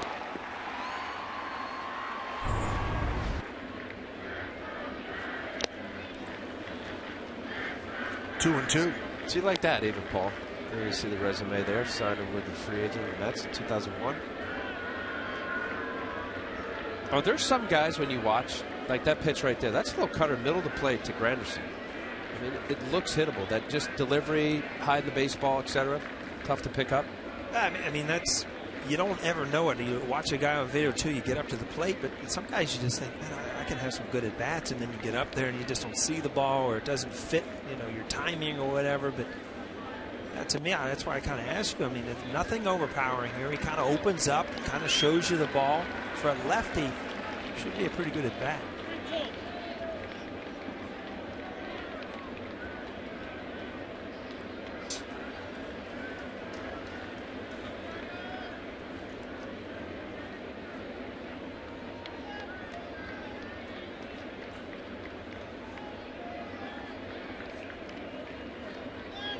Runner goes. Swung on and missed, and Granderson down on strikes. No runs a hit, no errors, and one man left on base. We'll go into the 5th inning. It's 1-0 Yanks.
the pregame, and remember, after the game, Exit Sandman, a special program that we're going to have on the Mariano festivities. So you've got to stay tuned for that. But we got a big game going on right now. It's 1-0 Yankees, and Andy Pettitte goes to the 5th inning. And there's a strike to Buster Posey.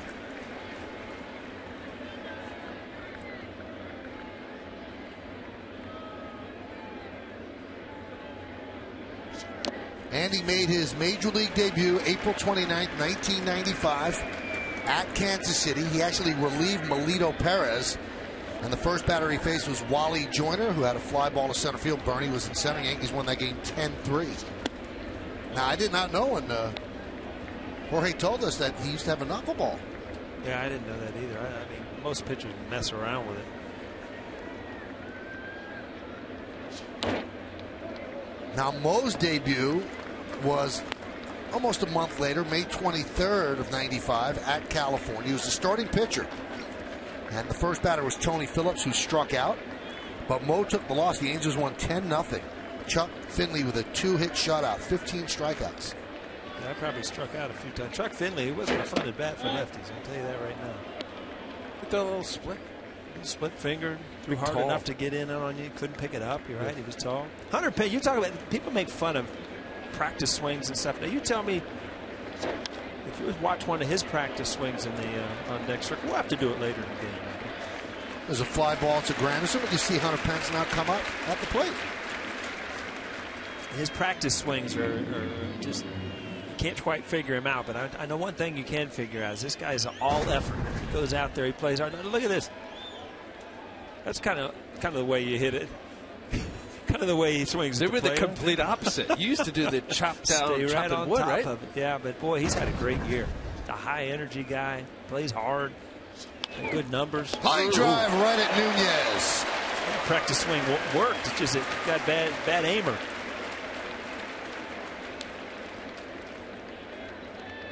Not enough of those for a pitcher's eyes, huh? Ball hit hard right at somebody. Had no pride when it came to an out. Not at the big league level. Yeah, look at this right here. Boom! Right at Nunez. You know, you gave yourself some grief for the Chuck Finley 15Ks. You had the day off that day. I guess you had Finley flu? Yeah. See, they felt sorry for me that day. Count 1-0 to Sandoval.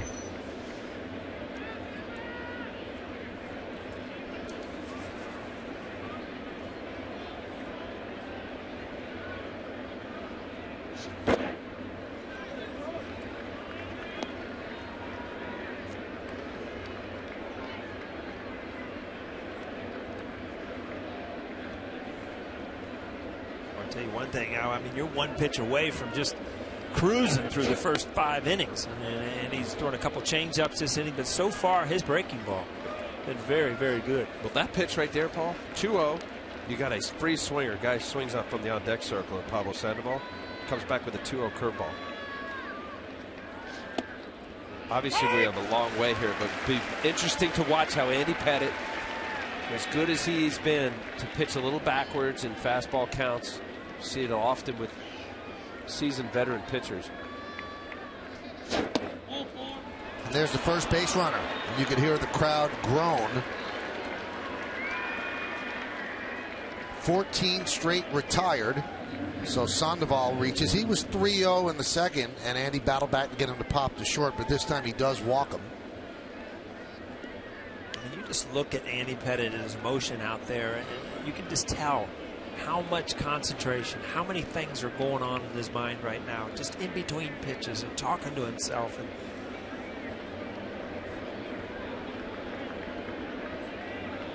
I mean, you talk about the honesty and sincerity of Andy Pettitte in his press conference the other day. They said about, you know, being a Hall of Famer or something. He said, no, I feel like every at bat was a grind to get outs. I mean, you know, that's been the look. That look right there. Scouting report. You know, what I'm trying to do, to stay away from the barrel of the bat, all that. No, I think he's being humble. Obviously, he's had some great seasons and can dominate a game. I'll tell you one thing, Hector Sanchez is a good at bat against lefties. He's got big numbers against lefties, and that cut fastball right there just ate him up.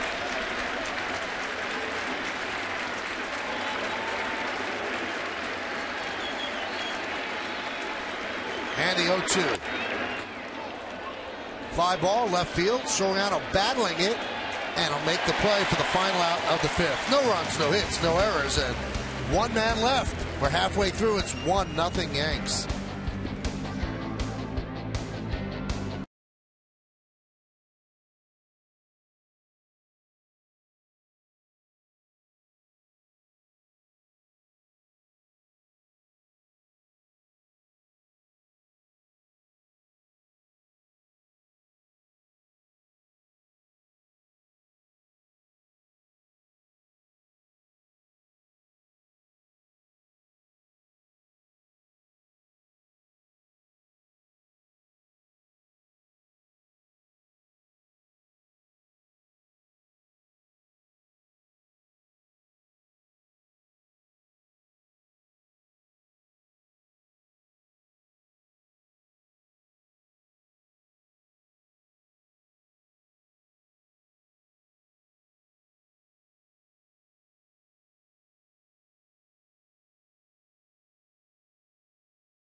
Rolling in at the Hyundai Truckload of Savings event now through September 30th by Benjamin Moore for everything that matters, and by your Tri-Honda dealers. Hurry to your local Tri-Honda dealer for great deals on the 2013 CRV.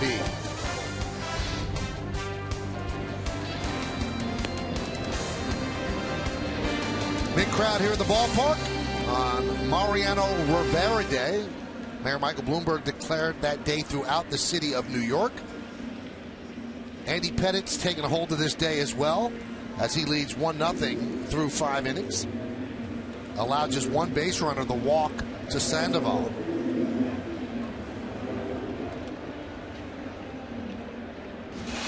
And Pettitte has not done a bad job either. Just one run, and that was a home run off the bat of Mark Reynolds leading off the third.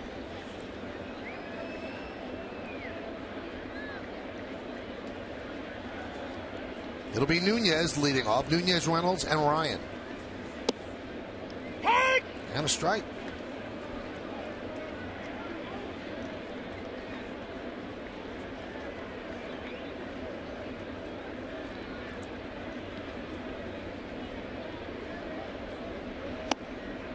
Oh, and 2.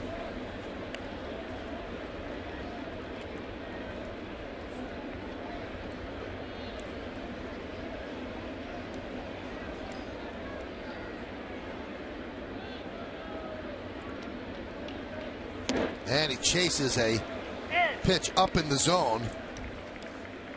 1 out. Hey, for 19 seasons, he's been a faithful present, a legendary champion, and a true Yankee. Later today, Yes celebrates the greatest closer in history with our tribute show, Mariano Rivera Exit Sandman. Don't miss this exclusive special featuring candid interviews and a career retrospective premiering today, immediately following the game, only on Yes. Exit Sandman. Now, who came up with it? Exit? Exit Sandman, because Enter Sandman, obviously, this is the song that he came into. Exit Sandman. Pretty smart. Pretty cool. They had like 600-700 focus groups. Oh, was that right? Yeah. Let's see. Enter. What should we come up with? How about Exit? You know what? Don't get me started up here. We're on a good game here, and we don't want to get off track, all right?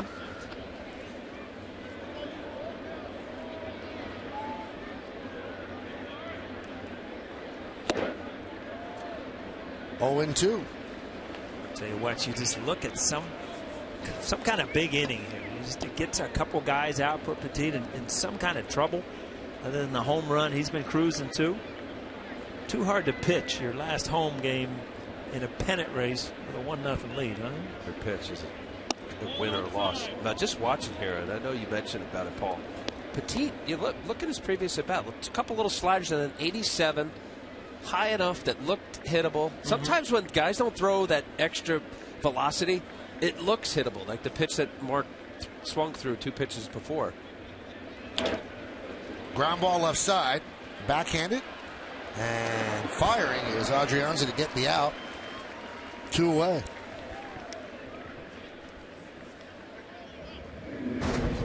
Nice play, Adrianza. Watch here, sets his feet. I know Mark Reynolds isn't the quickest guy in the big leagues.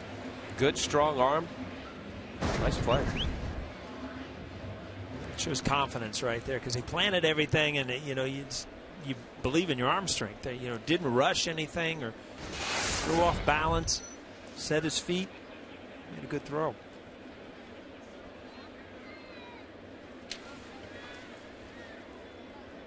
So here is Brendan Ryan. And a strike.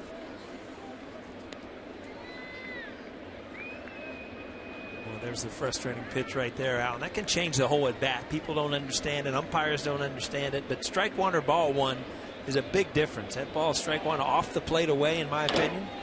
There's a base hit for Ryan. Set him up to hit a bullet. He's going to go for 2.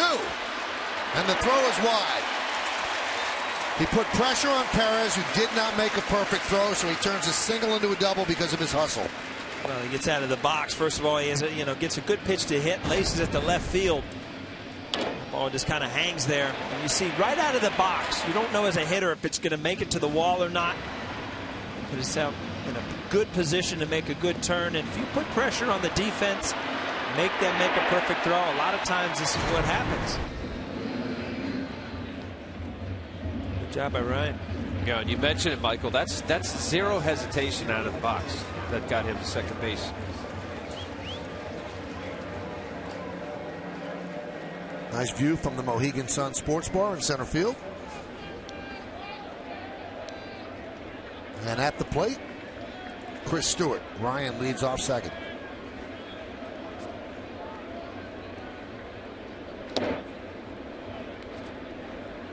Boy, this would be a huge run. All of a sudden, you've got 2 outs, nobody on, and boom, if you could throw a couple hits up, is to steal a run here.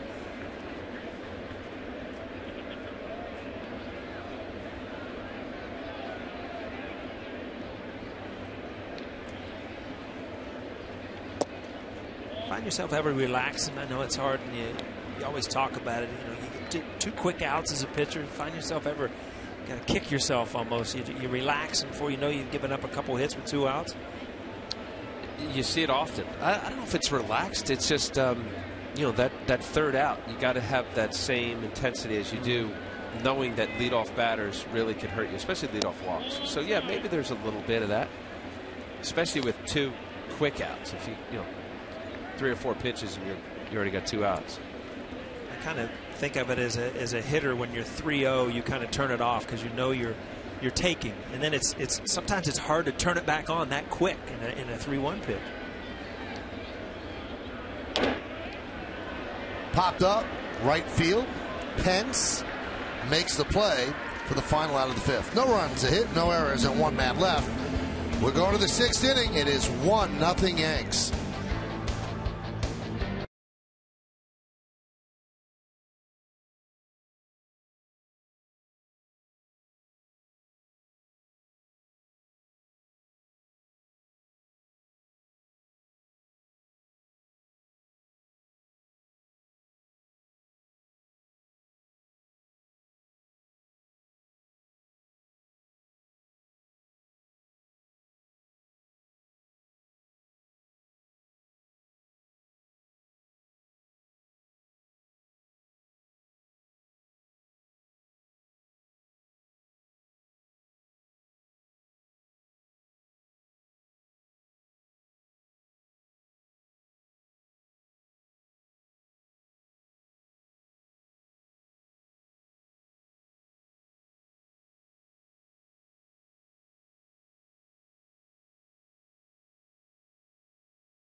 Important game for them, 1-0. Andy Pettitte has been close to perfect through 5 innings. He'll face Abreu, Adrianza, and Pagan here in the 6th. The only run in the game, a home run by Mark Reynolds.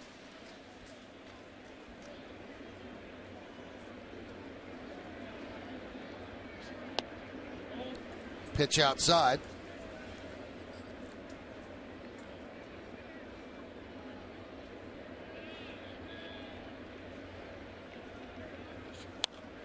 Fouled away. Now here's a lottery pitching matchup of today's pitchers. So Pettitte, 5 innings, 3 hits, 1 run. Andy, 5 innings, no hits, no runs. Walked 1. That was Sandoval in the 5th and struck out 4. Grounded to third. It's a foul ball. You know, that's a ground ball, foul ball. Doesn't mean much. But I mean, Nunez looks really comfortable at third base. I mean, he made that play like it was nothing. A couple good plays on Friday. You know, with the way the games have been this weekend, but watching infield practice. I noticed today there wasn't practice, hitting practice, and the opposing team was hitting grounders to the infielders. But Mick Kelleher's been hitting a lot of ground balls to Eduardo, and I think, you know, to your point, the comfort of him now, you know, being at third base as opposed to, you know, fielding ground balls at short. It looks like Brendan Ryan is going to be the guy there, certainly through the remainder of this season. But there's Mick. I mean, good 15 minutes or so of hitting grounders to Eduardo. Ground ball to third. Nice stretch there by Reynolds into foul territory. 1 away. Again, you see Andy Pettitte. I mean, in the old days, this is what you saw. Ground balls to shortstop over and third base over and over again with that ball kind of bearing in on you.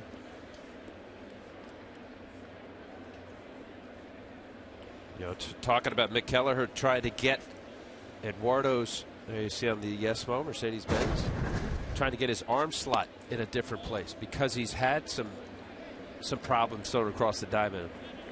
You know, you think at the major league level that all of the work is done in the minor leagues. That's not true. There's a lot of work done here before games. Count now 2-0 on Ire Adrianza.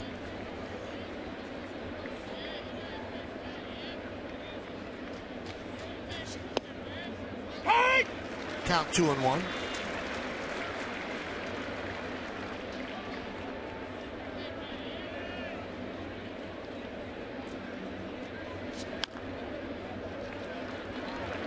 Two and two.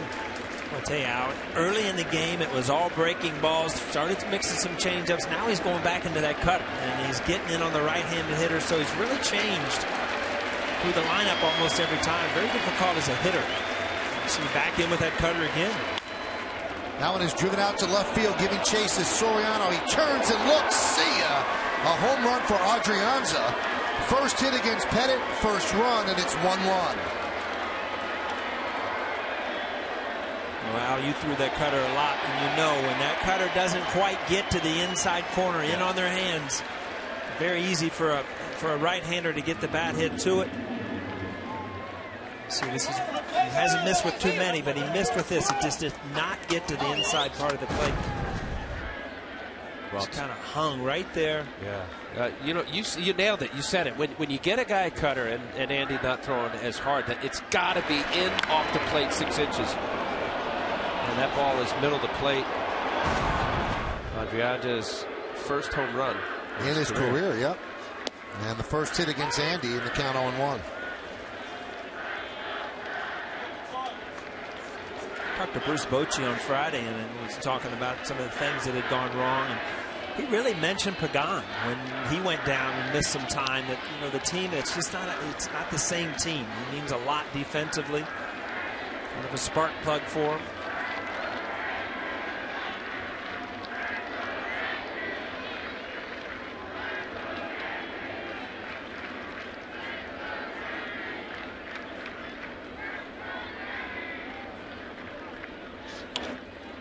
Ground ball, backhanded by Ryan. He sets and fires. What a play.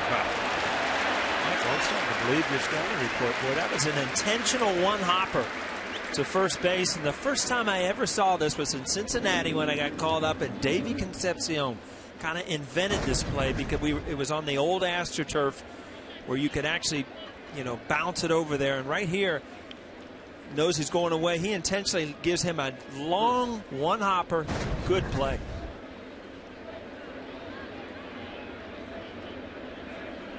And there's the strike to Juan Perez.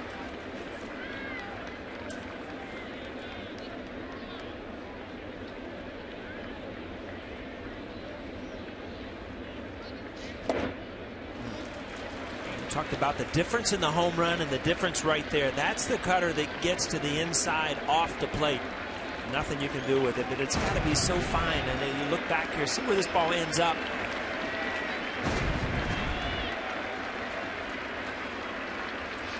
Swing and a miss, got him.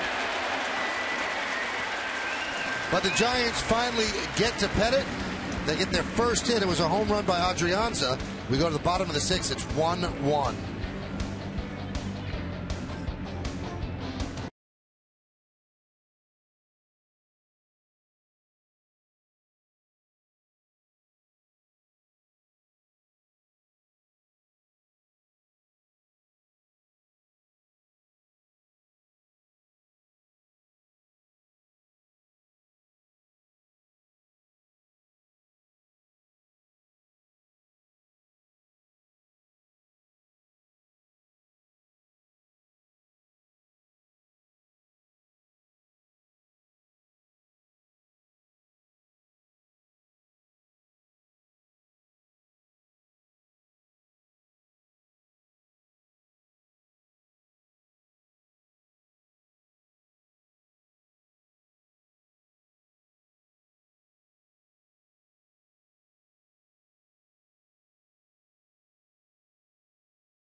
Rivera bobblehead night, the fourth in the series, presented by AT&T. For tickets, log on to Yankees.com, visit the stadium ticket window, Yankees clubhouse shops, or call Ticketmaster at 877-469-9849. All right, we go to the bottom of the sixth inning, all knotted at one. Top of the Yankee order, starting with Ichiro Suzuki.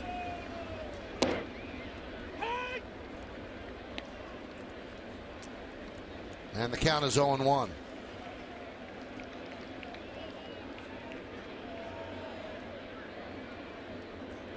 Ichiro's 0 for 1 with a walk, was caught stealing.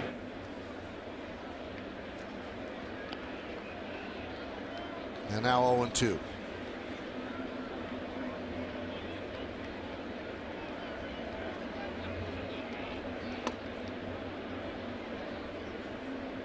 And the right-hander deals. Fouled away. Fight mode right here for Ichiro, getting behind. Figure out any way to get on base, lead off this inning. You get deeper into the game, pitch counts go up. Pettitte 80. Yeah, big, pitch counts for young guys at the end of the season. Andy Pettitte's on a pitch count of his own, because as you get closer towards 100, you hope that this game is decided offensively for you, that you have a few runs where you've pitched well and you can get it to the bullpen.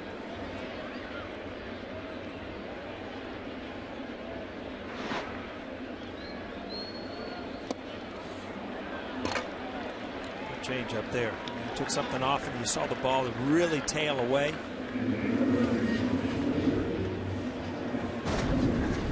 You mentioned this, Paul. You know, every batter gets, you see that little, actually a little cutter backed up.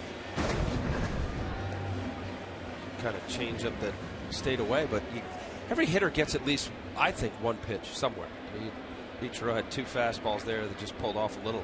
Oh, there's no doubt about it. There's not too many at bats that you ever went back to the dugout and didn't think, I had a couple good pitches to hit, and you know, I don't care if it was Randy Johnson, Pedro Martinez. I mean, it was, you got one. Now, how did you feel when the 2 guys you mentioned, or the superior guys, when you miss it?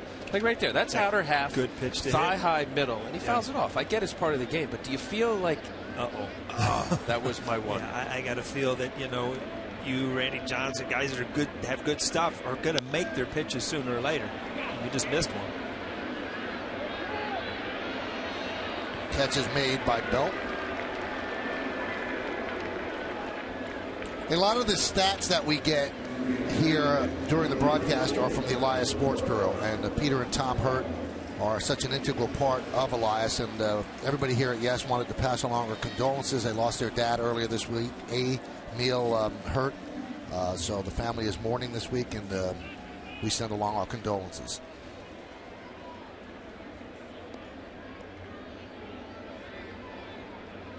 So 2 away, and that's going to bring up Cano.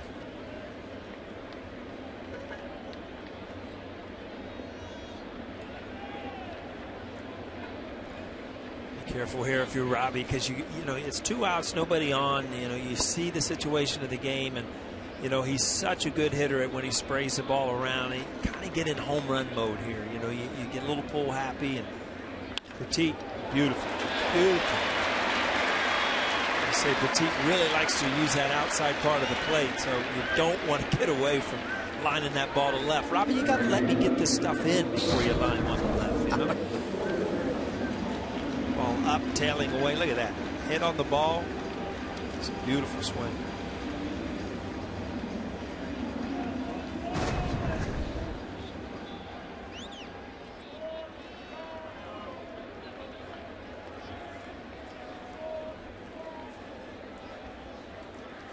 Here's Alfonso Soriano, 0 for 2. Fly ball to left, fly ball to center.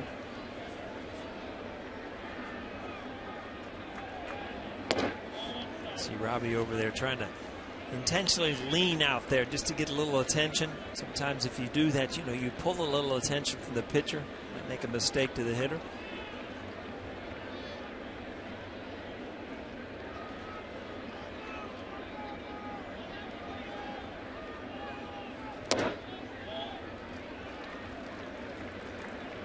Too many base runners today, and you used to throw from the stretch a lot, you know. Didn't you, even from the bullpen and stuff, did you come in and throw from the stretch? Warming up? That was it? See, I'm wrong. No. When you know what? Greg Maddux had said this to me, and it made sense that when you have to make a pitch, what are you doing? You're winding up, or you're coming from the stretch. So this was years into my career, and it made sense. So much of my warm-ups prior to a game was from the stretch. Because that's going to be the tough tougher time, pitches. runners on base, you walk a guy, second and third, whatever it is, you're going to be coming from the stretch. And there is definitely, without a doubt, a difference in tempo and rhythm for most pitchers. Yeah, that's what I was going to say. My point was Pettitte hasn't given up many hits, has not pitched from the stretch a lot today. All of a sudden he's 3-0. And they turn Soriano loose on 3-0, and he fouls it away. No, that's good. That's a good point, Paul. I mean, how often do you see a guy just dominating, cruising through his nice wind-up delivery, whatever it is? Some guys go overhead and have different mechanisms in their tempo, and then now here you got to come from the stretch. I mean, it's a good problem to have. It means that you've done pretty well. You're dominating. Nobody's on base.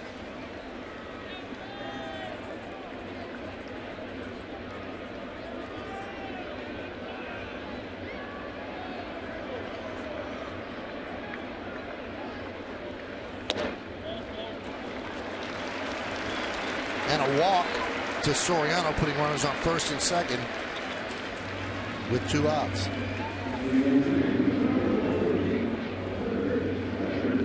And that's going to bring up Granderson.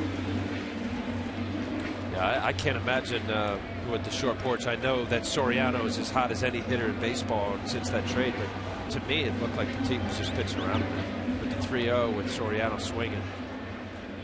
It's a big spot here for Granderson. And you've had an opportunity last inning, two outs for the man on second, another big opportunity in a 1-1 game. You're not going to. That one's lined to right field. It is a foul ball.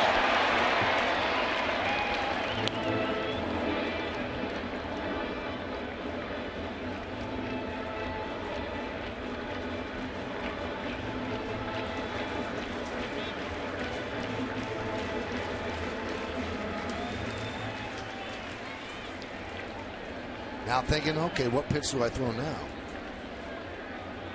There's that pitch. Get it. Barrel it up. Keep it fair.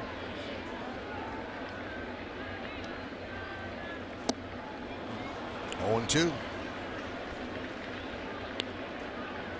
little breaking ball there. You figure if you're out in front a little bit, you get that breaking ball in a little bit more. Left-handed hitters have a big tendency to go for that ball low and in, down and in.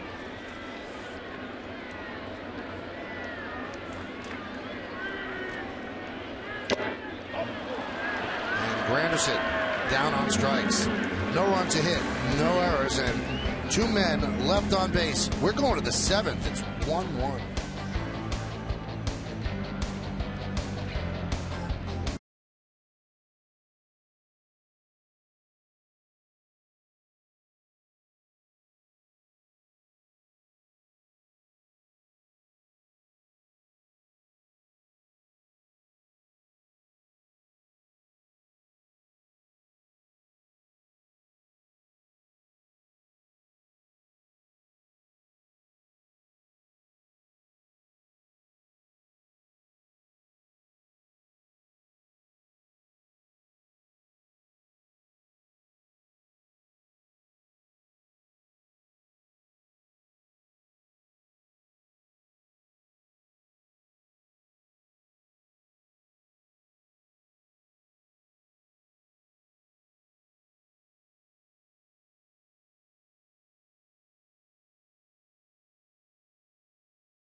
You talk about domination.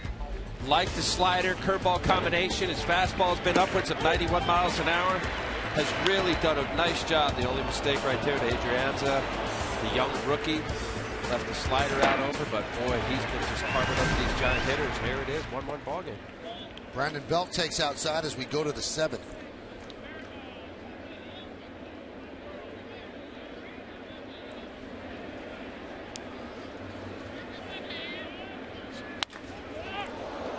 Grounded to first. Reynolds is there. Shattered bat and all. 1 out. I'll tell you what, when you look down at every once in a while as a fielder, you know, there's a swing in the barrel. If you watch Cano's reaction on this, he didn't even know where the ball was because you all of a sudden you see it. Good that Reynolds did, but you see it and then you pick up the barrel of the bat and you forget to track the ball. Look, Robbie, he didn't even know where the ball was. How much of a factor the sun into the shade hitting her? Tougher to hit, obviously, to field, but you know, you just don't pick up the ball as well. Either way, your eyes just don't adjust that quick.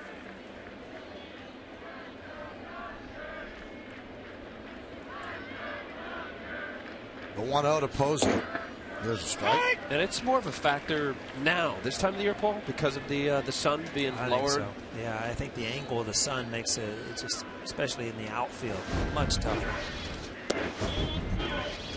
So the Cadillac scoreboard at 1-1, count now 2-1 on Buster Posey. You hope you see it gets late early out there or something like that. Late in the year, that's what happens. That sun gets in your eyes a lot quicker.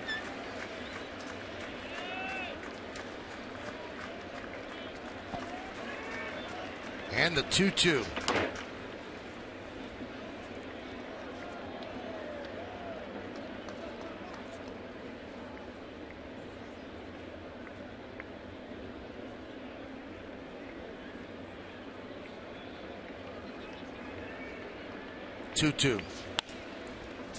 Caught by Reynolds.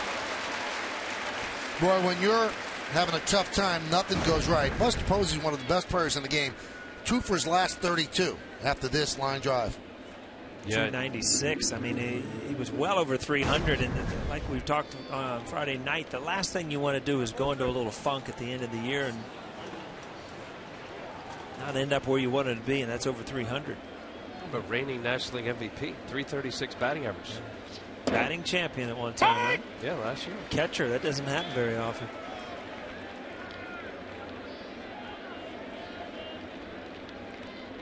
Cleveland 7, Houston 2, bottom of the 7th. Texas and Kansas City 0-0, top of the 6th.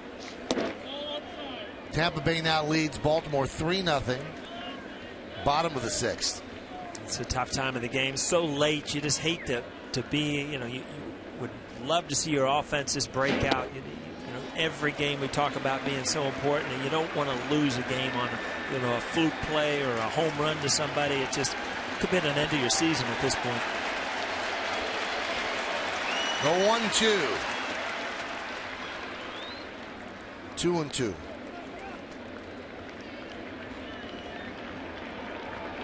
He's thrown 100 or more pitches in 4 straight starts. That's the longest streak he's had since 2009. Not saving anything, obviously. Foul back here.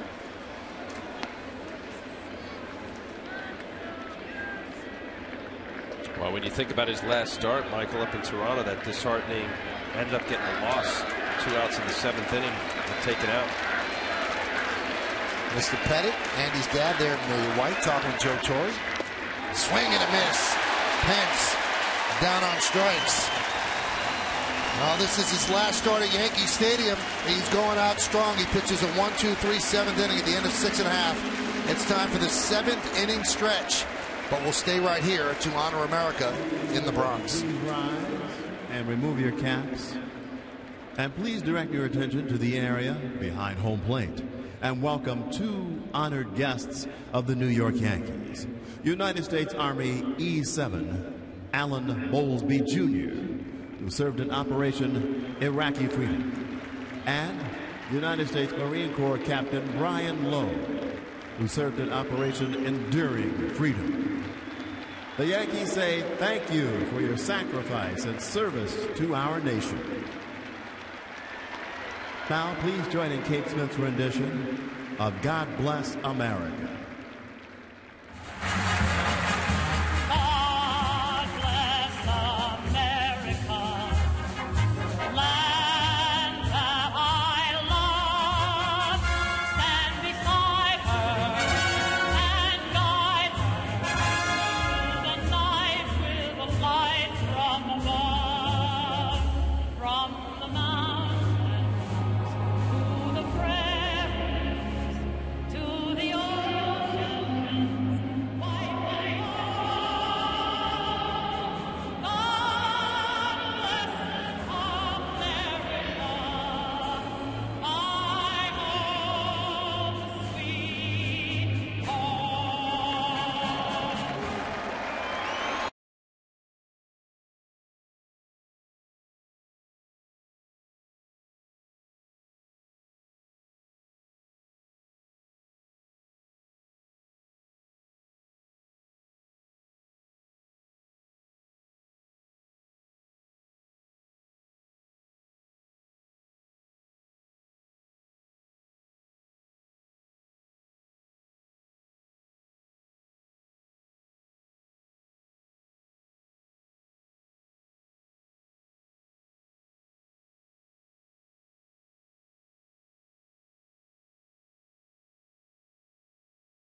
Brought to you by your local Nissan dealer. Both pitchers have been extraordinary. Andy Pettitte just one hit, and that was a home run by Adrianza, which was his first big league home run.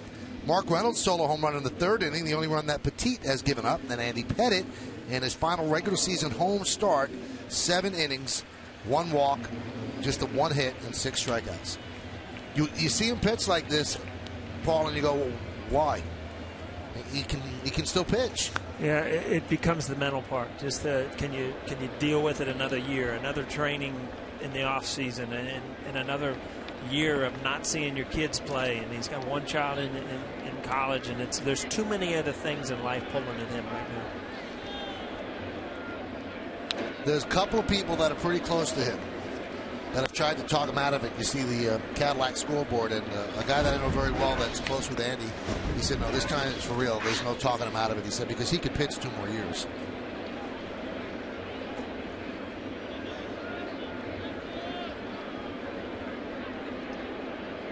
The 0-1. Grounded up the middle and through for a base hit for Nunez.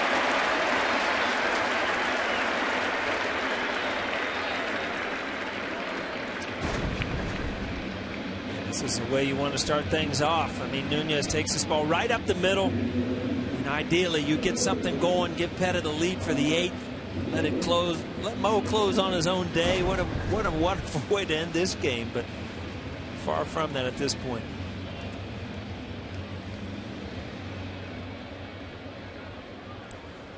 See, the day has got a bit more finality to it for Andy. He's not pitching again at Yankee Stadium unless the Yankees make the playoffs. Mo still has that 3-game set against Tampa Bay, which also gives some importance to the Thursday. I know a lot of people want to be in the ballpark for that day because that could be the last day that they see Mo pitch in person.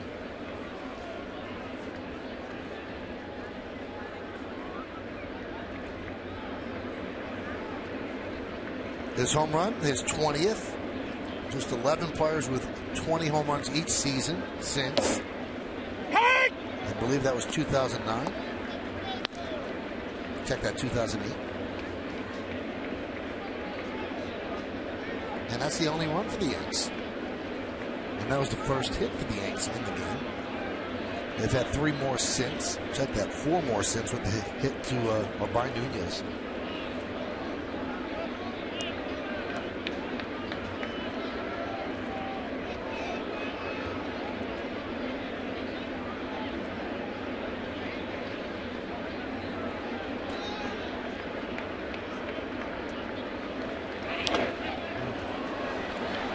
Those pitches you talked about a couple of times, Al, ball that you foul off and you just close your eyes and think, why, I just missed it. And it happens a lot as a hitter. I mean, you can't hit them all, but look at this. Ball just sits right there over the middle of the plate. Just didn't square it up on the barrel. Hanging slider, got away with it. You know, you look at Mark Reynolds at 20 home runs. He's been basically an all-or-nothing type hitter in his career. Here's a guy who's led the league in strikeouts and admits that he doesn't compromise his swing in a 2-strike approach. Has complimented Kevin Long and helping him with his stride.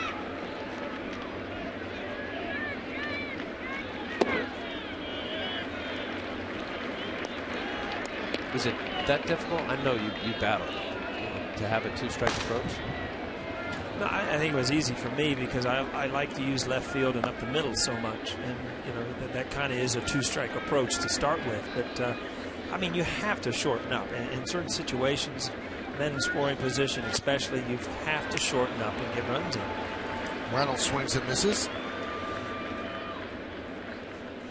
All right, for 19 seasons, he has been a faithful presence, a legendary champion, and a true Yankee. Later today, Yes celebrates the greatest closer in history with our tribute show, Mariano Rivera Exit Sandman. Don't miss this exclusive special featuring candid interviews and a career retrospective. It premieres today immediately following the game, only on Yes.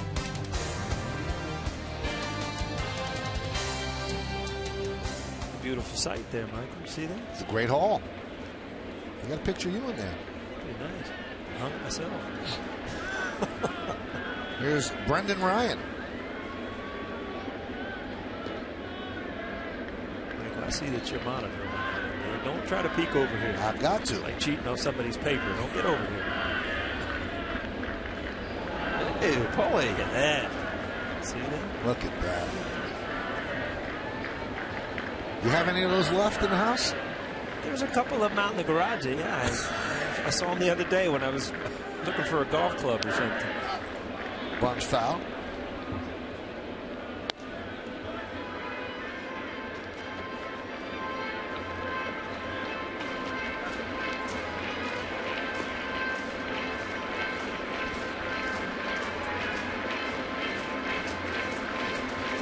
Put on a few unis. What's your favorite uni? Yankees, Mets, or I mean, just from the aesthetic part, how they look. What's the best one? This is the classiest, I think. Yeah. That just is timeless. Any big league uniform. Yeah, no doubt about that. Ryan loops one into shallow right. It's going to dunk in for a base hit.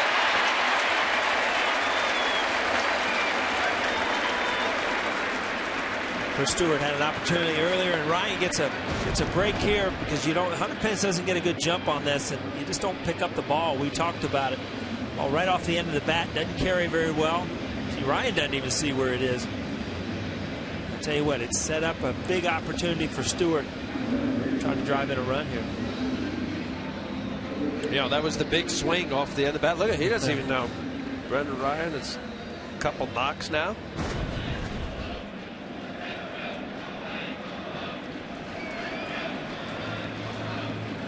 Well, they know how important this is, so they call Chris Stewart back, and they're going to send up a pinch hitter. It's going to be Lyle Overbay.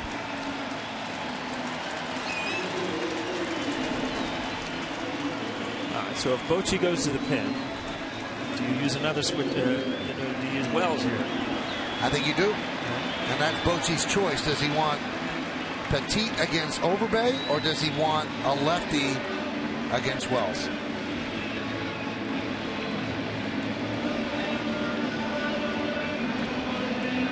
And Bochy looks like he's going to go to the bullpen. A frustrating starter right here. I mean, you're in a 1-1 game, and again, Bochy's playing or managing to try to win. I saw Tim Lentz come in on Friday night, kind of in this same situation with bases loaded, needing an out to just get out of it and end up at a grand slam. All right, so you're going to go to the bullpen. The wheels are turning for the managers. It's a 1-1 game in the 7th.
Look how swiftly we do that. Why do we do it? Because of the calls to the bullpen, brought to you by our good friends at AT&T. And there is a new pitcher for the Giants. It's the left-hander Lopez. And let's see what the Yankees counter with. And just as we thought, they will counter with Wells. And Lopez, his 68th game, great numbers. A 1.63 ERA. Yeah, and has dominated as like any good left-handed specialist in the big leagues. Lopez against left-handed batters, 157. And here's the move why Vernon Wells is pinch hitting now. 288 batting average against right-handed batters. Now, we have to give some love to a former Yankee, Al. I know a good buddy of yours. I don't think it's a coincidence that a lot of pitchers come to the Giants and become outstanding. Dave Righetti's a good pitching coach. Righetti, and how long, Michael? I mean, David Righetti has been a great pitching coach. And you mentioned, one comes to mind is Robbie Nen when he was traded away from the Marlins and while he was dominant with stuff, it really was Rags who helped him believe and harness his 100-mile-an-hour fastball slider combination. And Righetti repeatedly, pitcher after pitcher. And this is an organization that really has developed a lot of really good arms. All right, so you've got Lopez now against Wells, who is pinch hitting for Overbay, who is pinch hitting for Stewart.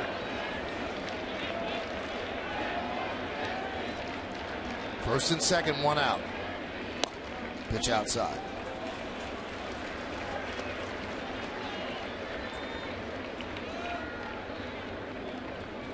.285 hitter against left-handers. Not too good against righties. You talk about a specialist, and there's no secret of why he's a specialist against lefty. You just watch that delivery, hides the ball, slings his sidearm. Jumped up and hit Wells, 1-1. Yankees won one game in Toronto, and Wells got a big hit when the Yankees exploded for the 5 runs in the 8th inning.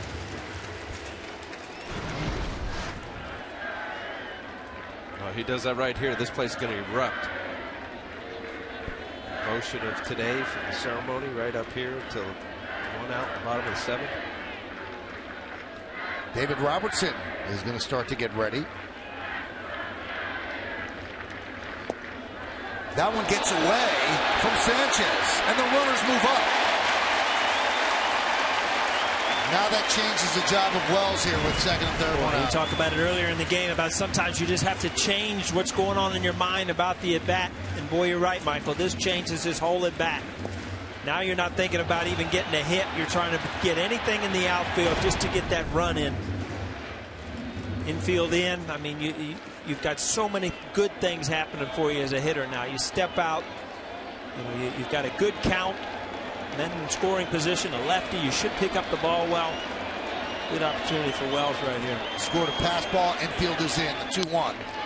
Foul back, 2-2.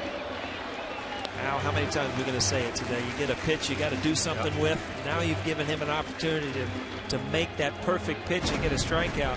Yeah, this is an 87-mile-an-hour fastball, middle of the plate. You know, any productive out here, the infield in, batting average goes up about 50 points. That ball's got to go to right center, if you ask me. That ball's away, out over the plate. It just looks like he was in a mode where he was going to drive it to left field. 2-2. He struck him out. Big strikeout for Lopez. And now that takes pressure off the Giants as the infield could back up. Huge out, Michael. There's no doubt about it. And Paul, you're right. I think the fastball, I wonder if it gets on your mind. I mean, the fact that he missed the heater and here comes this sidearm slinging slider. Yeah, again, you see guys out of the bullpen, and you get in a hitter's count, and you see a ball away. You've got to put it in play. You foul it off. You give them an opportunity to make that good pitch, which he did, and get the strikeout. All right, so a tough at bat for Ichiro, who actually hits left-handers very well. But this is an extraordinary matchup, lefty out of the pen. A .325 hitter against lefties, and that's the best of any Yankee. See how close Sandoval is at third base. Not letting any of those little toppers or just putting the ball in. Most third basemen with 2 outs are back, but not with Ichiro up.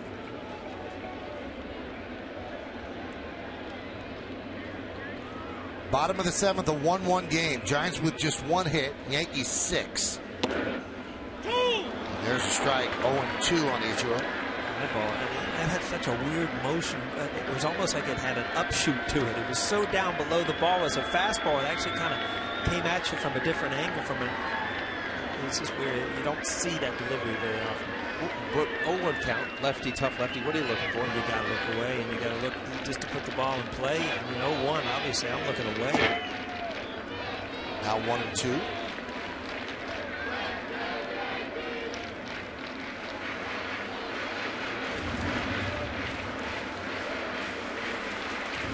There's at bats now you just have to take. You see Andy Pettitte just hoping that they can get a run.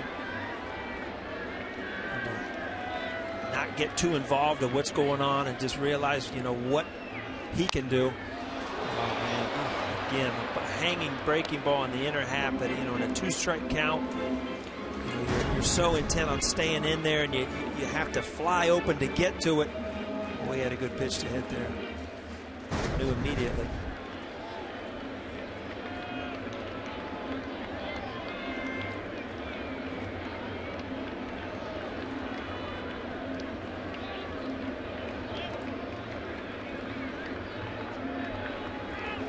Swing and a miss. He struck him out. So Lopez comes on to strike out the pinch hitter Wells. Strikes out Ichiro. Yankees strand 2. We're going to the 8th, tied at 1.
The starting pitchers in that game brought to you by Verizon Fios, making life more entertaining with America's fastest, most reliable internet that's powerful. Matt Moore against Hiroki Kuroda. Yankee extra innings on Yes, following the game on My 9. Game starts about 7:05. Pettitte still out there as he deals a strike to Sandoval. Pettitte had retired 14 straight to start the game before Sandoval walked with 2 outs in the 5th. Hyundai scoreboard, it's 1-1. That's hammered to left field, and it's a base hit. Soriano fields out there. He's going to fire to second, and Sandoval's in there with a leadoff double. That might be it. You're going to hear a boo and a cheer here, all in the same walk. Well, his career started in 1995. He has been a rock for the Yankees. More postseason wins than anybody in the history of the game with 19. A beloved Yankee with 5 World Series rings. And this is the final moment he'll have on the stadium mound in the regular season. Well done.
Well, that's pretty emotional. The first person that greeted him was his longtime teammate, Derek Jeter, in the minor leagues together.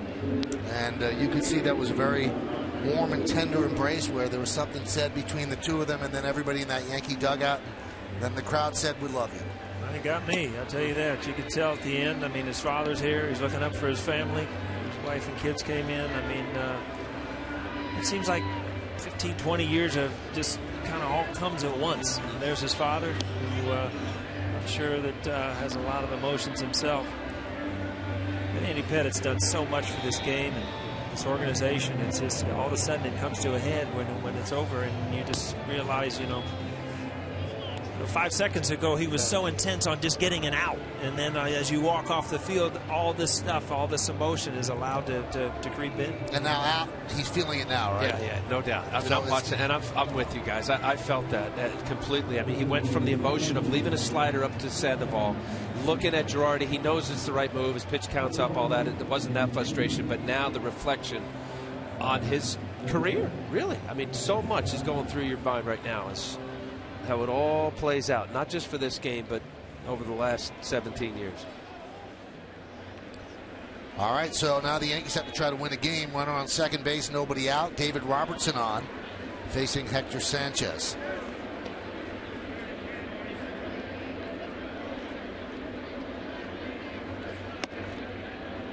Count 1-0.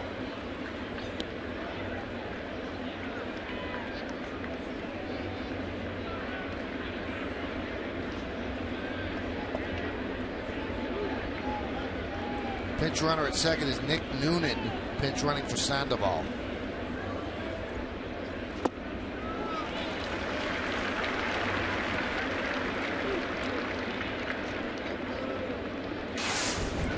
There's that 12-6 curveball that Robertson has shown so often in his big league career. Great numbers.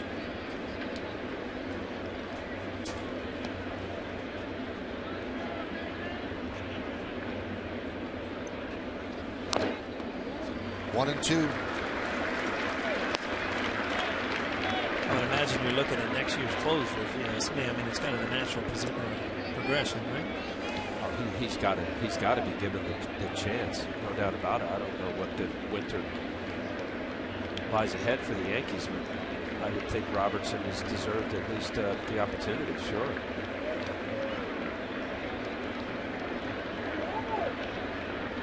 One, two. Grounded to first. Sanchez does his job. Moving to third is Noonan now with one out.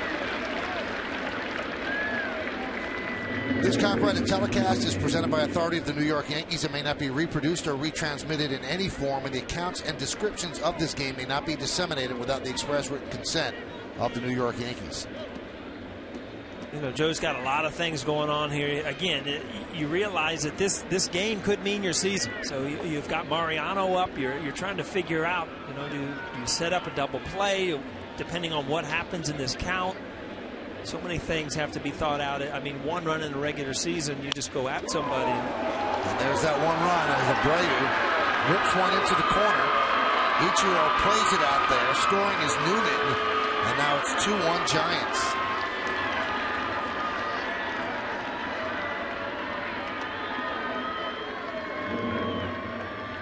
Well, that one stings. Yeah, to say the least, Michael. Tony Abreu getting a little slider down and in. Big hit, obviously in the 1-1 game here late. Just getting enough of it out there. And he's feeling it.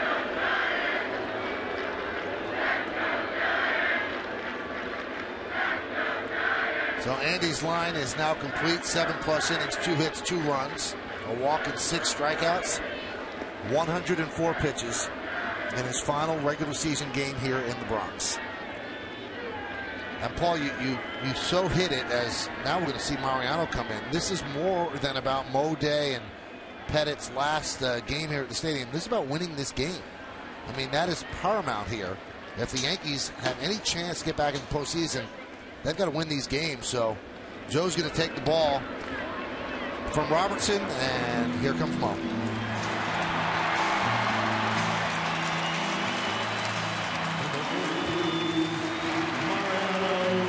Rivera.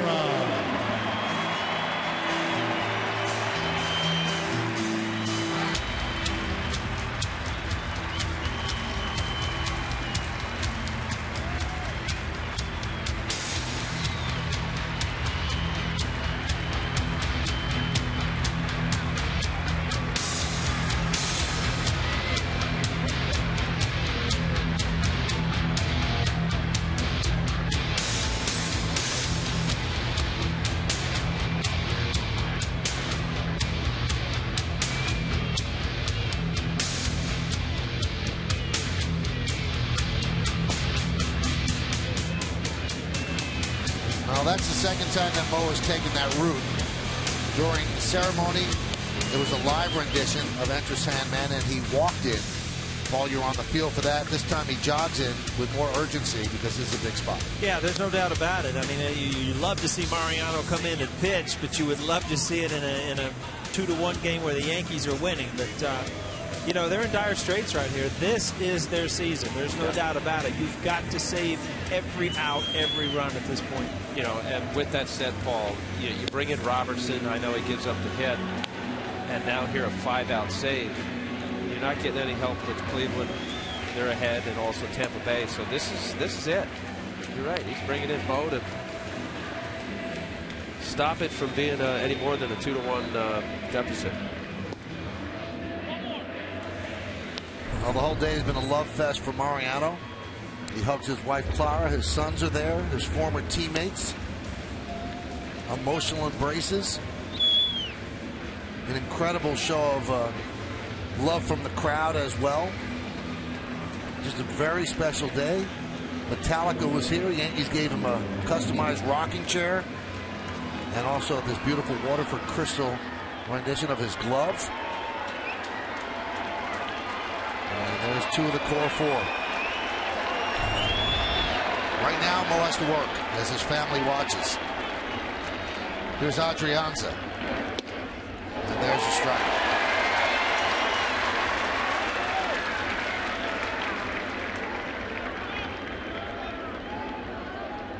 Those are the numbers.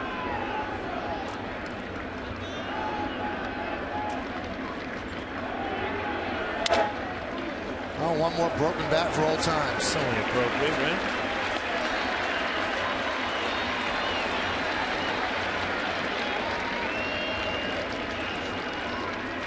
You almost look at the situation. I mean, if the offense could have scored some runs, you know, 3 or 4 runs, if Andy Pettitte even would have gone out in the 7th. You're right at that threshold of his pitch count. If he's got a lead, he might let Robertson start this inning. The offense just didn't get it going today.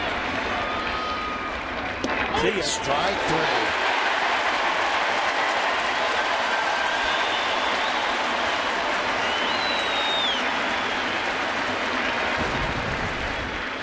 Tell you what, he got ahead, and this cutter just ended up over the plate, but it had good movement on it. I'll tell you what, as a young player walking up there, you're hitting Mariano Rivera. You're not even hitting the baseball, and sometimes it's kind of overwhelming. Yeah, after the off factor, you're down 0-2. Wait a minute, I got a bat. I got a swing here. Here's Pagan. As Mo deals to the rookie J.R. Murphy. Remember, Stewart got pinch hit for. Giants lead 2-1. We're in the 8th. Kind of cool when you wear a picture of yourself on your hat, huh? Only time in baseball history it's been done. That one is looped into right center field. It's going to be caught by Granderson. So Mo comes on and gets the 2 batters he faces here in the 8th. Right now the Yankees are on the bad end of a 2-1 score. Andy Pettitte's just a spectator. We go to the bottom of the 8th.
lease. It's a new lease on luxury.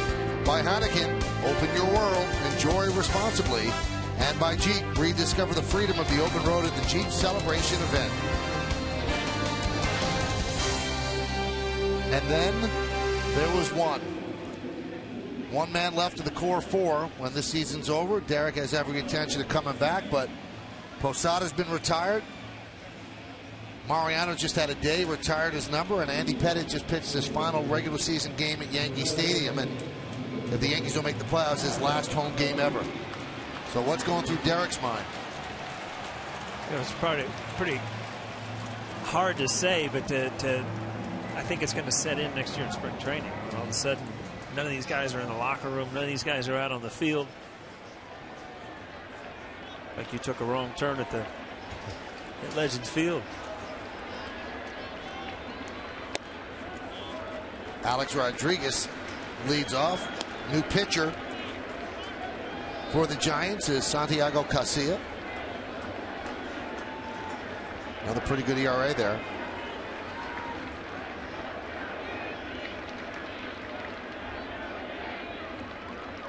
Hyundai scoreboard 2-1 Giants. Well, there's a lot of things at play here. Yankees need to win. And obviously they want to rally too, so Andy doesn't get saddled with a loss despite pitching a beautiful game. Right now he is the pitcher of record on the losing side. The Yankees have taken the first 2 games of this series. Broken bat and a base hit for A-Rod. Well, good start. Alex getting on there. Now you got Cano and Soriano. Pinch run here. You know what? It's a tough call. They haven't all the time, Paul, because of a close game, but this time I think they're going to do it, and it makes sense. So Alex is going to be pinch run for it, and it's going to be Zoilo Almonte. Michael, wasn't it Almonte that the first time he pinch ran, we were doing the game and he missed third base coming around? He's learned from that, though. He's all that wisdom now.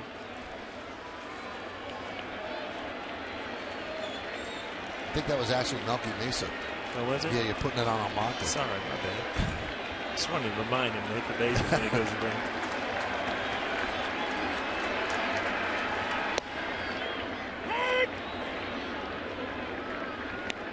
Count 0-1. Well, a little different look here from Casilla. Early on, Pettitte, more of a off-speed changeup, move the ball around. Casilla's going to come right at you.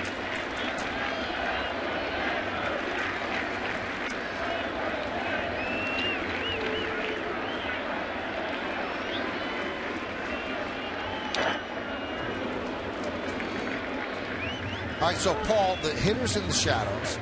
The pitcher's in the shadows. Beyond the pitcher is the sun. Does it have any effect on the hitter now? It's tough. There's no doubt about it because it's so bright out here. You just don't, you know, hitting is all about picking up the baseball and the seams and the spin, and you just, it's like you're squinting because there's so much light out there behind the pitcher. It's dark coming out of his hand. I think of even batting practice and guys throwing BP. It's hard to pick it up in some stadiums where it starts getting dark. Grounded foul. Casilla has pretty good stuff too, and anybody that just throws hard and kind of slings the ball right here.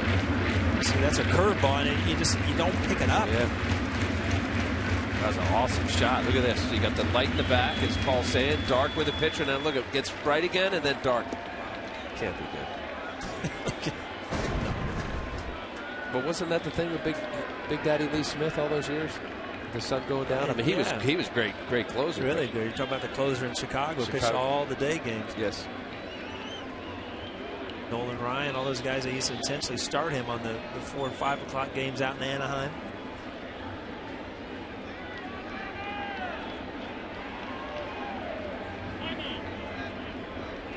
Seven hits in his last 13 at bats in the 7th inning or later.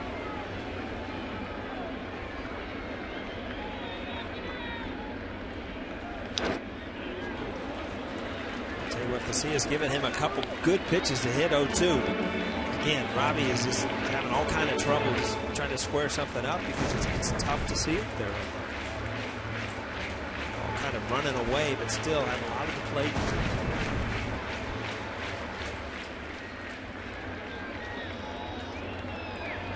San Francisco pitching staff is throwing a lot of balls up out of the zone in this situation today. The 0-2, the fastball out of the zone.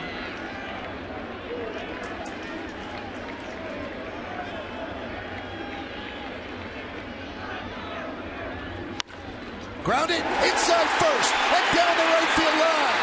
Kicking out to Pence. Almonte is going to be held at third. It's a double for Cano.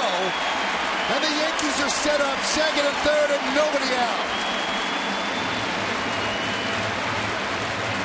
I'll tell you what, it's an exciting time to be in Yankee Stadium. A huge hit by Cano. Gets a hanging breaking ball and just hammers it on the right field line. It's by Belt at first base, and boy, I tell you heard the crowd roar. Good choice by Girardi to get that pinch runner in there. They caught a little bit of a tough break because if it didn't hit that side wall, it goes into the corner and Almonte probably scores.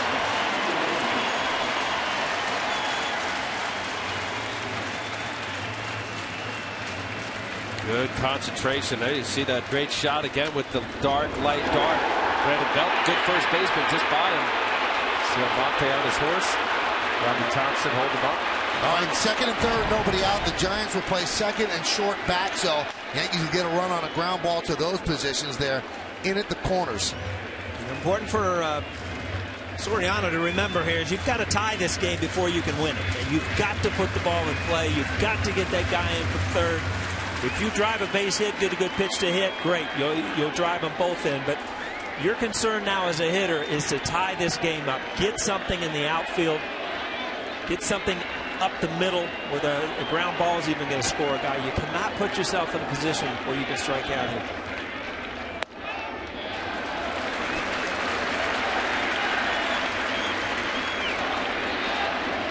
Soriano's actually faced Casilla 5 times, just one hit, and that one left the ballpark. Second and third, nobody out. Yankees down 2-1, bottom of the 8th inning.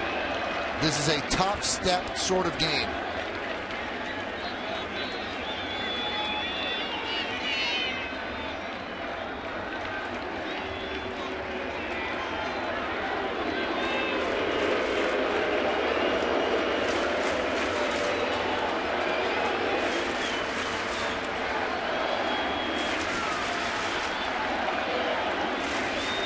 Sanchez wants to talk with Casilla.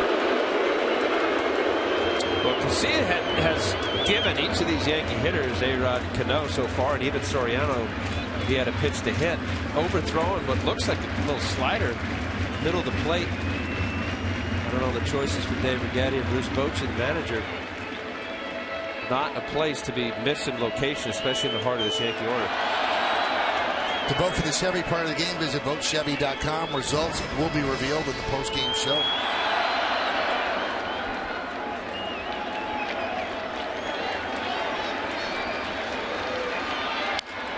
Ground ball at third. Here comes Almonte, and here's the throw. He's going to be out.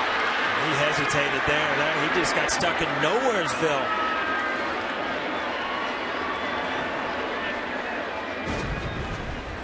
You see right here, he just freezes. And, you know, if you're going to go on contact or you're going to make the ball go through, one or the other. Horrible place to be in as a base runner. At that point, he should have just stayed. Yep. Well, that wasn't a contact play then, Paul. If it's a contact, he didn't go. And then if it was contact, Robinson Cano should be standing at third base right now. So inserted as a pinch runner, and Almonte, the youngster, does not do a good job. Now first and second, one out. And that releases some of the pressure from the Giant infielders. Here is Granderson.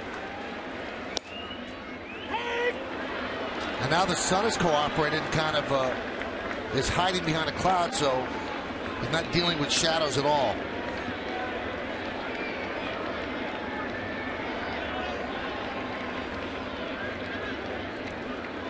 Cano's at second. Soriano is at first.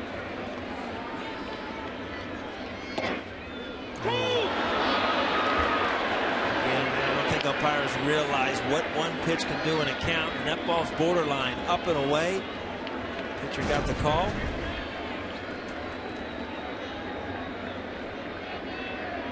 Pitch out? Of course. Yeah.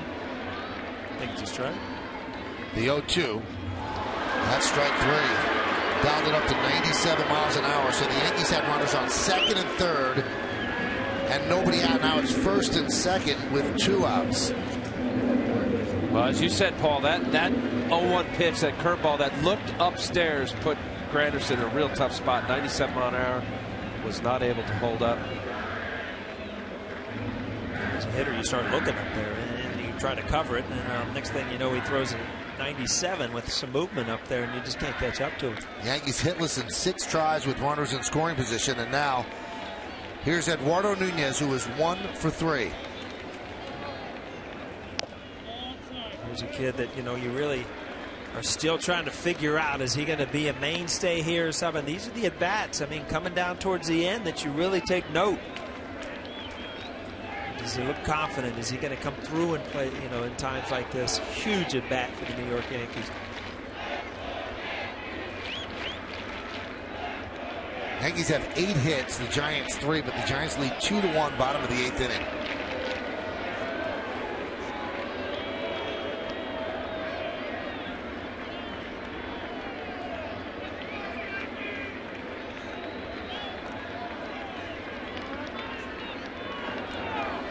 Line drive, a base hit. Here comes Cano.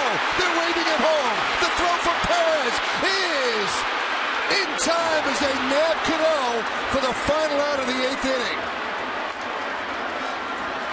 I'll tell you what, everything you did right there, Robbie Thompson has to send him.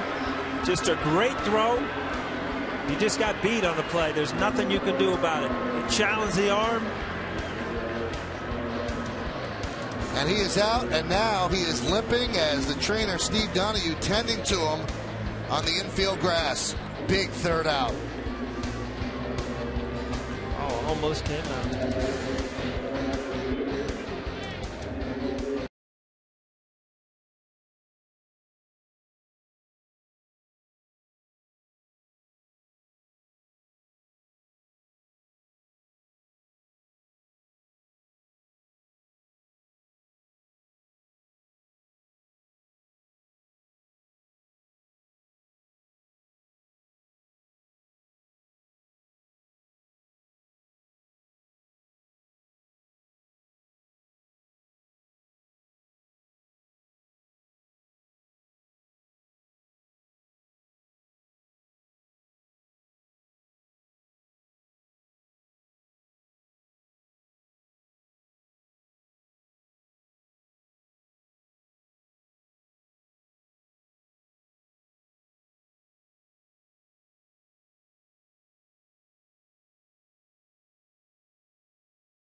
Stretch out whatever is bothering him. Juan Perez, who made that throw to end the inning, leads off, takes a strike. Yeah, what a perfect throw, Michael. And as you say, Paul, everything had to work out perfectly. Nice tag by Hector Sanchez. Wow. 0-2. I'll tell you what, you thought, I mean, Nunez got chained. He did a great job, but you thought you'd have enough time with that. Robbie did everything right. Robbie Thompson did everything right. You made the defense make perfect plays, and they did. 1-2.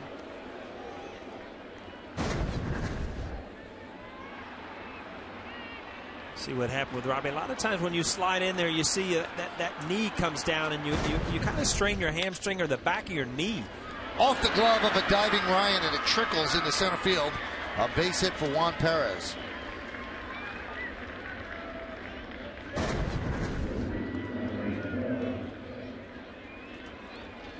So the Giant dugout thrilled with the outcome of the final out. The Yankees, they think that they've tied the game.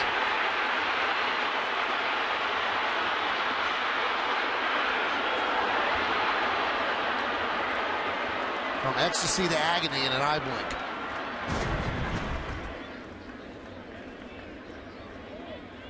Here's Brandon Belt.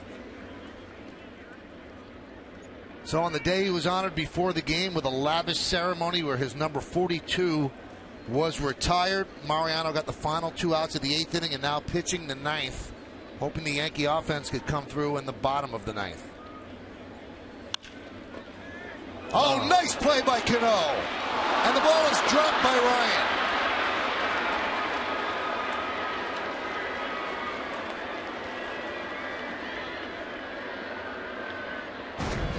I'll tell you what, this ball's hit hard. He kind of double clutched. He tried to barehand it. Probably not knowing where the runner is there. You got to get that first out, obviously. Robbie couldn't quite get it in his hand, so he kind of shot-putted it over there. Kind of fooled him, but he barehanded it without the glove. Didn't come up with it. Big play for the Giants. Well, they give the error to Cano because of that shot put. There's Buster Posey, and there's a strike. So first and second, nobody out.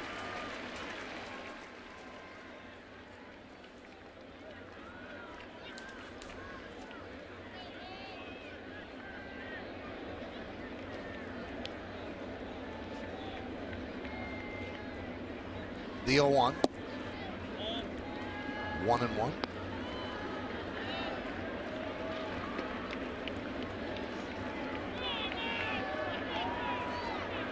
Sergio Romo will try to close this out. Shattered bat, and Cano makes the play. That's some lumber right there. All the cutters that Mariano throws, big pitch right here, tough hitter, and Buster Posey throws a sinker. Watch this ball move inside, keeps boring in on Posey. You talk about a shattered bat. Watch this ball. He thinks it's barrel and it ends up being labeled. Watch out. Couldn't get his hands in far enough, Paulie. You try to adjust, but you can only adjust if that ball. That ball's adjusting too. It just keeps coming in on you.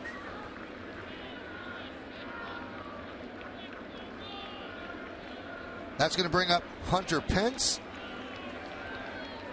He is 0 for 3. Perez leads off second, Belt off first. 1-0. You hear Doug Eddings giving coordinates, saying the ball was inside.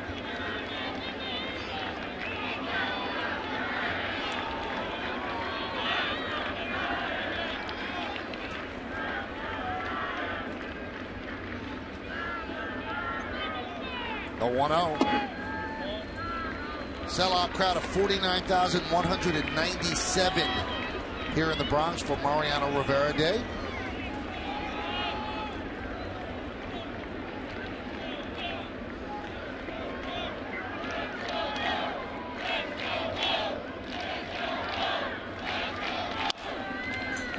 Grounded to Ryan. There's one. And there's two. So Rivera pitches 1 2/3 scoreless innings. And now it's up to the Yankee offense. Can they do it? How big is this? Look at a rare emotion from Mariano Rivera.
celebrating the career of Mariano Rivera and also the career of Andy Pettitte. The Yankees are 3 outs away from losing this game. Mariano Rivera is very much into this, trying to pump up his teammates in the dugout, exhorting them, let's go guys, let's go guys. And it's not about him and it's not about Andy Pettitte. It's also about a chance to get into the postseason. And the Yankees are right up against it. They can't afford to lose games, and they are down in this one 2-1. So now he becomes a spectator. On the day that they retired his number, 1 2/3 innings, 1 hit, 1 strikeout. He threw 16 pitches, and knowing Mo, he wants to pitch the 10th inning if all the Yankees do is get him 1 run. I'll tell you what, just a string of emotions. You look before the game, then a close game, then watching one of your one of your better friends walk off the mound, and then going out and having to get 5 big outs. This would be a fitting day if they just scored a couple here, wouldn't it? Here's Sergio Romo. He's going to try to stop them from doing that. 35 out of 40, 4-8 record, 2.72 ERA. Cleveland has beaten Houston, so the Yankees know that. Tampa Bay has beaten Baltimore. Texas and Kansas City, they go to the bottom of the 9th inning, 0-0. So the Yankees have to win. Now, they will not be mathematically eliminated, but things would look pretty dire. So a rally for their season as Mark Reynolds takes outside.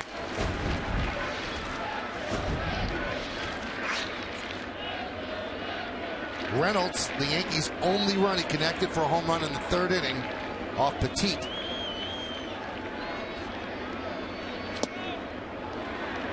One and one.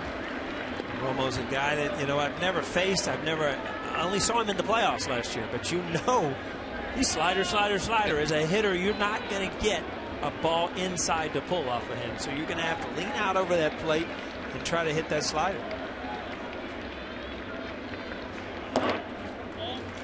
Count 2-1.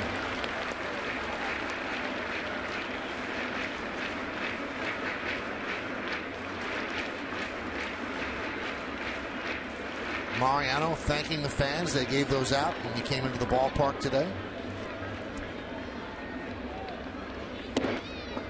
Now he'd like to thank his offense as the count goes to 3-1.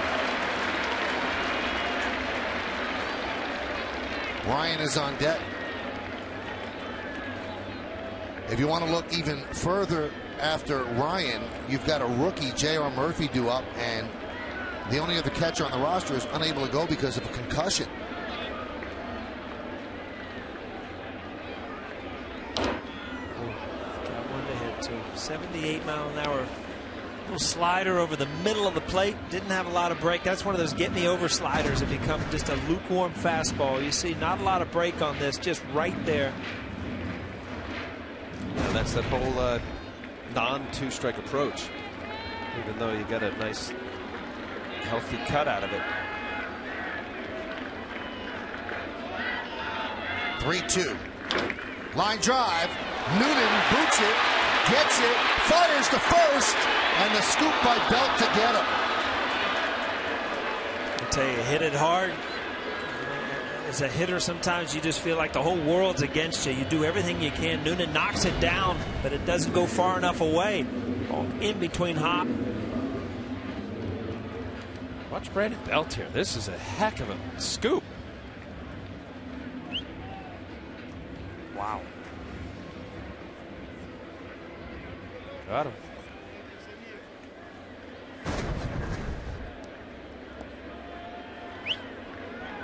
Now here's Brendan Ryan. He is 2 for 3 today. Double to left and single to right.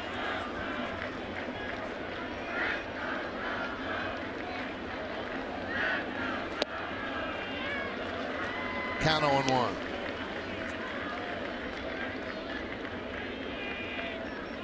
Paul, when you're saying about the slider, I think about Carlos Marmol, guy who was with the Cubs and now the Dodgers, and I played with the guy Turk Wendell. But it's just that occasional fastball, as Romo did the one fastball to Mark Reynolds, to make you think.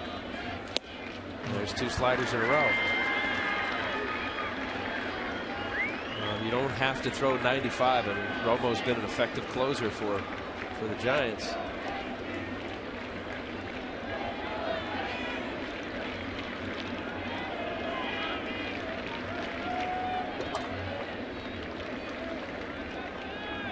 what we're talking about is going through the minds of everybody in that dugout.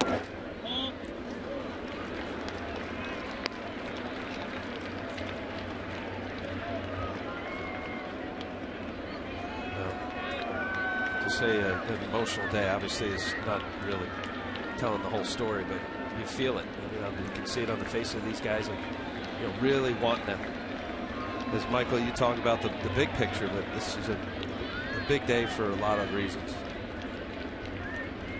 1-2, 2-2.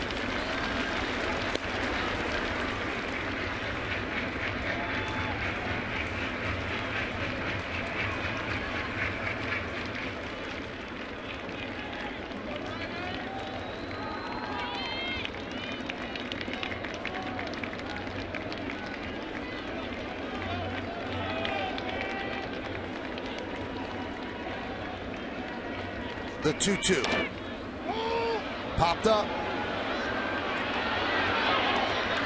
and the Yankees are down to their final out, and they will have to leave it to a 22-year-old rookie because they have nowhere else to go. They don't have another catcher. Murphy came in after they pinch hit for Stewart. Kid's got some pop. He's 2 for 11 so far in the big leagues, and you can imagine what's going through his head. When Mariano signed with the Yankees in 1990, J.R. Murphy was not born. And here he is trying to save the day.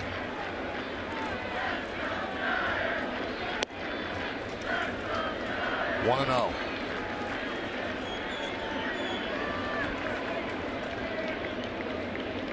You can't say enough. I mean, you're down to your last hitter here. I mean, Andy Pettitte. I mean, they answered the bell. An unbelievable start.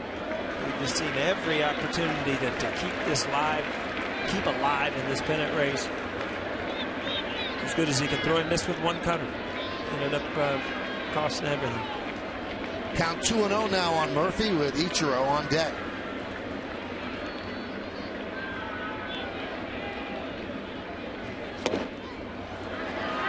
Two and one.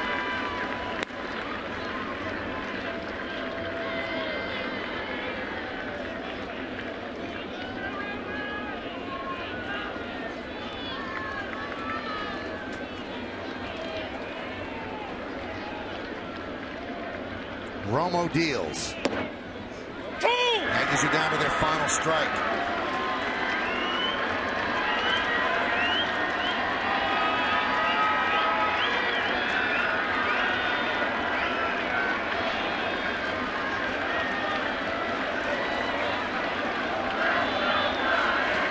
Two balls, 2 strikes, 2 outs.